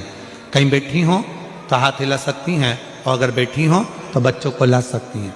शादी के कई वर्ष निकल चुके थे, संतान का सुख नहीं था, सारे डॉक्टरों का इलाज करवाया। जब औलाद नहीं हुई तब आखिरी में जनवरी के महीने में जब 2025 में शिव महापुराण की कथा सूरत में हुई, वहां बैठकर हमने बाबा से प्रार्थना करी और वहीं की मिट्टी को अपने गर्भ से लगाया। बाबा की कृपा से ऐसी बाबा ने करुणा कर दी, और बाबा की कृपा से 2025 में ही अक्टूबर के महीने में बाबा ने करुणा कर कर मुझे जुड़वा 2 पुत्रों का जन्म मेरे घर में हुआ है। मैं बाबा को प्रणाम करने के लिए आई हूं। कहीं पर बैठे हो तो अपने बच्चों को लेकर आ सकते हैं।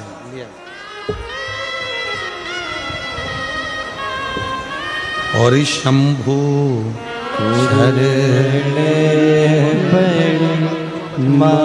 27 साल के बाद जुड़वा बच्चे हुए हैं। एक बार जोरदार ताली बजाओ।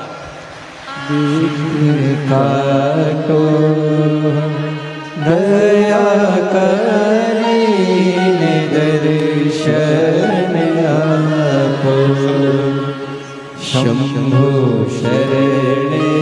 जोरदार ताली बजाएं। 27 वर्ष के बाद हुए हैं बाबा की कृपा से। दुख काटो दया करीने दर्शन आपो, शंभु शरणे पड़ी मांगो घड़ी रे घड़ी। दुख काटो दया करीने दर्शन आपो। जोरदार ताली बजाएं। 27 साल के बाद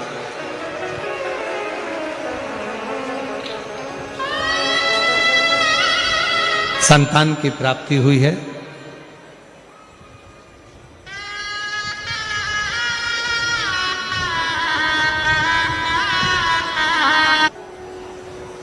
जिसके दिल में राम बसा है उसके दिल में अहम कभी नहीं आ सकता, और जिसके दिल में अहम पहले से भरा हुआ है उसके दिल में राम नहीं आ सकता। थोड़ा अहंकार को दूर करोगे तो राम आपके करीब में आएगा। शिव जी को पाने का सबसे सुंदर तरीका है अपने भीतर से अहम को निकाल दो कि मेरे पास मैंने कुछ करा है। कुछ नहीं करा हमने, कुछ भी नहीं।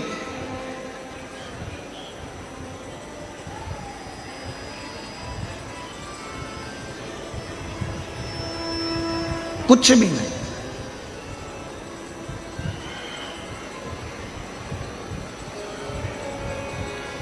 वो एक लाइन है ना आप लोगों की, वो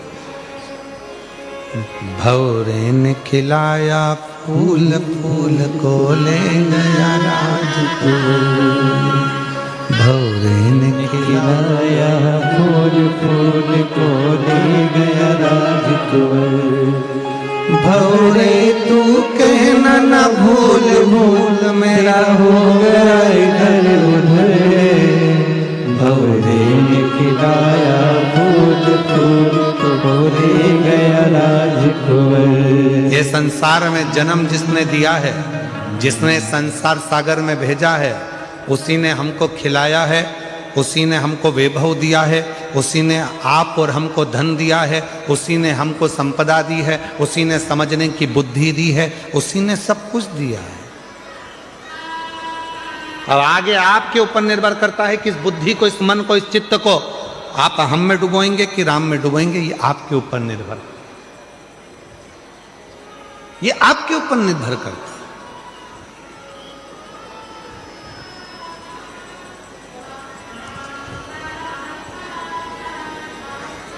ये बुद्धि, ये चित्त, ये वृत्ति हमारी कहाँ जा रही है?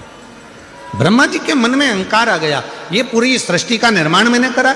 और जैसे ही ब्रह्मा जी के मन में अहंकार आया तो भगवान विष्णु ने समझाया, पर ब्रह्मा जी मानने को तैयार नहीं थे कि सब कुछ बनाने वाला शिव है, रचने वाला शिव है, संहार करता शिव है, निर्माण करता शिव है। ये ब्रह्मा जी को समझाए कौन? कौन कौन ज्ञान दे, कौन समझाए?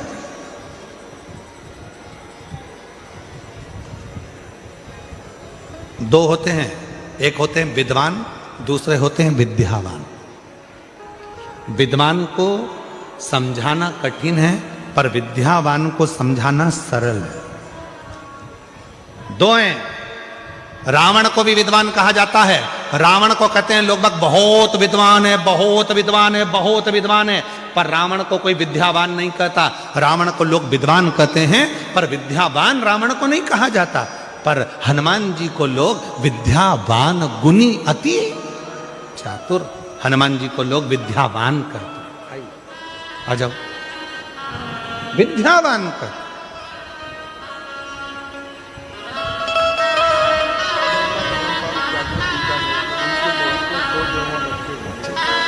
जोरदार ताली बजाएं। बीकानेर से हैं, बहू नहीं आई है, बहू को 2 जुड़वा बच्चे हुए हैं। एक बार जोरदार ताली बजाकर साधुवाद करिए। कई सालों के बाद संतान का सुख बाबा ने दिया है। ये दोनों बच्चे ले, ये दोनों बच्चे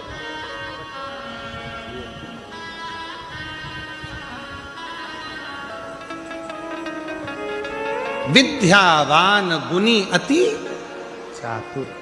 अर्थात विद्वान को समझाना कठिन है, पर विद्यावान को समझाना सरल है। निवेदन है, अगर कोई तुमसे कहे कि तुम बहुत विद्वान हो, नहीं भैया, हम विद्वान कम, विद्यावान, गुणी, अति चातुर। बाबा की कृपा है, उसने जितनी विद्या दी है वो हमारे भीतर है। हम ज़्यादा कोई विद्वान तो है नहीं, पर इतना जरूर है कि उसकी कृपा से सब समझ लेते हैं, ये उसने दिया, उसने करुणा की, और उसकी कृपा के बिना कुछ हो भी नहीं सकता। ब्रह्मा जी को समझाया, पर ब्रह्मदेव मानने को तैयार नहीं हुए। एक भगवान ब्रह्मा और भगवान विष्णु ने एक पर्वत को घुमाना प्रारंभ करा, और पर्वत को घुमाना प्रारंभ करा, तब उस पर्वत में से शिवलिंग की आकृति प्रकट हुई। प्रथम शिवलिंग का निर्माण भगवान ब्रह्मा और भगवान विष्णु ने किया, और प्रथम शिवलिंग जब प्रकट हुआ तो उसमें से आकाशवाणी हुई, हे ब्रह्मा, तुम मुझे समझ नहीं पा रहे हो, इस सृष्टि का पालन करता, संहार करता, संचार करता सब मैं हूं। तब भी ब्रह्मा मानने को तैयार नहीं हुए। तो ब्रह्मा जी ने भगवान विष्णु जी से कहा, इस शिवलिंग में आप कहते हो कि शंकर है, तो उनके चरण कहाँ है, उनका शीश कहाँ है? इस शिवलिंग के चरण और शीश कहाँ है? ढूंढा जाए, आ जाइए, आ जाओ। चरण और शीश है कहाँ?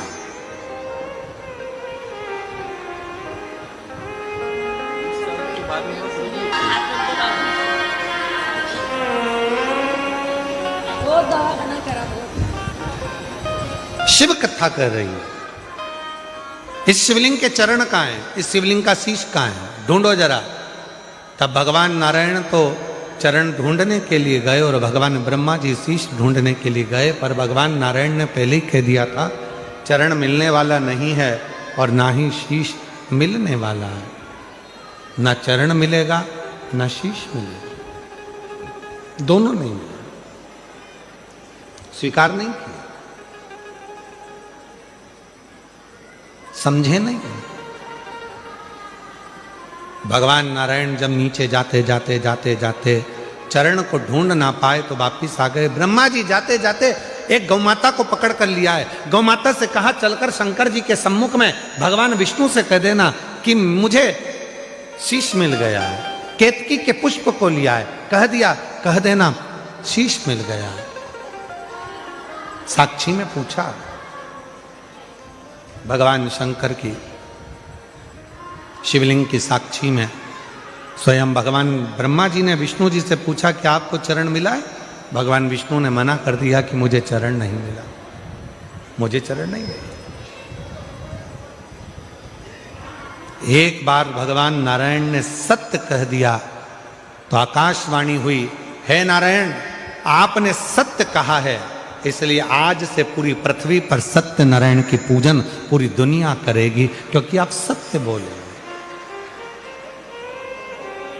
अब भगवान विष्णु ने पूछा, क्यों ब्रह्मा जी, तुमको शीश मिला है क्या? ब्रह्मा जी कहने लगे कि हाँ मिला है। ना मानो तो गौ माता से पूछ लो। गौ माता से पूछा तो गाय ने झूठ बोल दिया। भगवान शंकर ने कह दिया, गौ माता तू झूठ बोली है, तेरा पूरा शरीर पूज्य होगा पर तेरा मुख अपूज्य होगा। केतकी के पुष्प से पूछा तो केतकी के पुष्प ने झूठ कह दिया। हे केतकी, सारे देवताओं पर यह केतकी का फूल चढ़ेगा पर शंकर भगवान पर कभी नहीं चढ़ेगा। ब्रह्मा जी से कहा, ब्रह्मा जी अब तो सत्य बोल दो। ब्रह्मा जी सत्य बोलने को तैयार नहीं हुए, सच नहीं बोल पाए। और शिव महापुराण की कथा कहती है, भगवान शंकर को सारे पुष्प, सारे पत्र, सारा पूजन साहित्य, इन सबसे भी ज्यादा यदि शिव जी को प्रिय है तो शंकर भगवान को सत्य प्रिय। इसलिए क्या कहा जाता है, सत्यम शिवम सुंदरम। जिसकी जिंदगी में सत्य आकर विराजमान हो जाता है, उसकी जिंदगी में शिव आकर बैठ जाता है। और जब शंकर हमारे हृदय में आकर बैठ जाता है तो हमारी जिंदगी अपने आप सुंदर होना प्रारंभ हो जाती है, अपने आप। आप लोगों से भी निवेदन है, जीवन में एक बार थोड़ा प्रयास करो कि हफ्ते में, 2 दिन में, 5 दिन में, 7 दिन में अपने मुख से एक दिन ऐसा निकालो कि हम सत्य बोल सकें, सत्य बोल सकें। नहीं तो मरने के बाद तो लोग बोलेंगे राम नाम सत्य, पर अपने जीते जी अपन बोल रहे हैं, इससे बढ़कर और क्या चाहिए। सत्य बोले।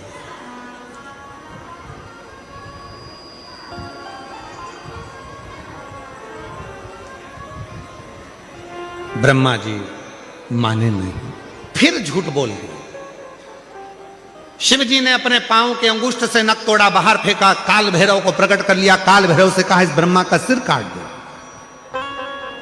काल भैरव ने चीटी उंगली का नख तोड़ा, फेंका ब्रह्मा जी के सिर को काटने के लिए। और जिस मुख से ब्रह्मा झूठ बोल रहे थे, फेंकते से ही ब्रह्मा जी का सिर कट गया, लुढ़कता गया, रक्त बहने लगा। उस रक्त से कर्मनाशा नदी प्रकट हो गई। आज भी वो कर्मनाशा नदी उत्तर प्रदेश में बहती है, जिस पर उत्तर प्रदेश गवर्नमेंट ने बड़े बड़े बोर्ड लगा कर रखे हैं, ये कर्मनाशा नदी है, इसमें हाथ न धोइए, ये कर्मों का नाश कर देती। झूठ बोले ब्रह्मा जी तो उनके रक्त से कर्मनाशा नदी प्रकट हुई, जिस नदी का जल आज भी विद्वान हाथ नहीं लगाते, क्योंकि वो कर्मों का नाश कर देती है। भगवान विष्णु ने जाकर प्रार्थना करी, प्रभु क्षमा करिए, ब्रह्मा जी की गलती हो गई, आप क्षमा कर दीजिए। तब भगवान ने कहा, क्या चाहते हैं नारायण? नारायण ने कहा, ये कटा हुआ जो सिर है ब्रह्मा जी का, लोग इससे नफरत करेंगे, आप कुछ कृपा कर दीजिए। तब भगवान देवाधिदेव महादेव ने करुणा करी और ऐसी कृपा करी, शिव जी ने कहा, ये ब्रह्मा का कटा हुआ सिर बट वृक्ष बन जाएगा और उस बट वृक्ष की छांव में मैं खुद बैठूंगा। भगवान शंकर उस बट वृक्ष की छांव में जाकर विराजमान हो गए और शिव जी का नाम बटकेश्वर महादेव हो गए। बटकेश्वर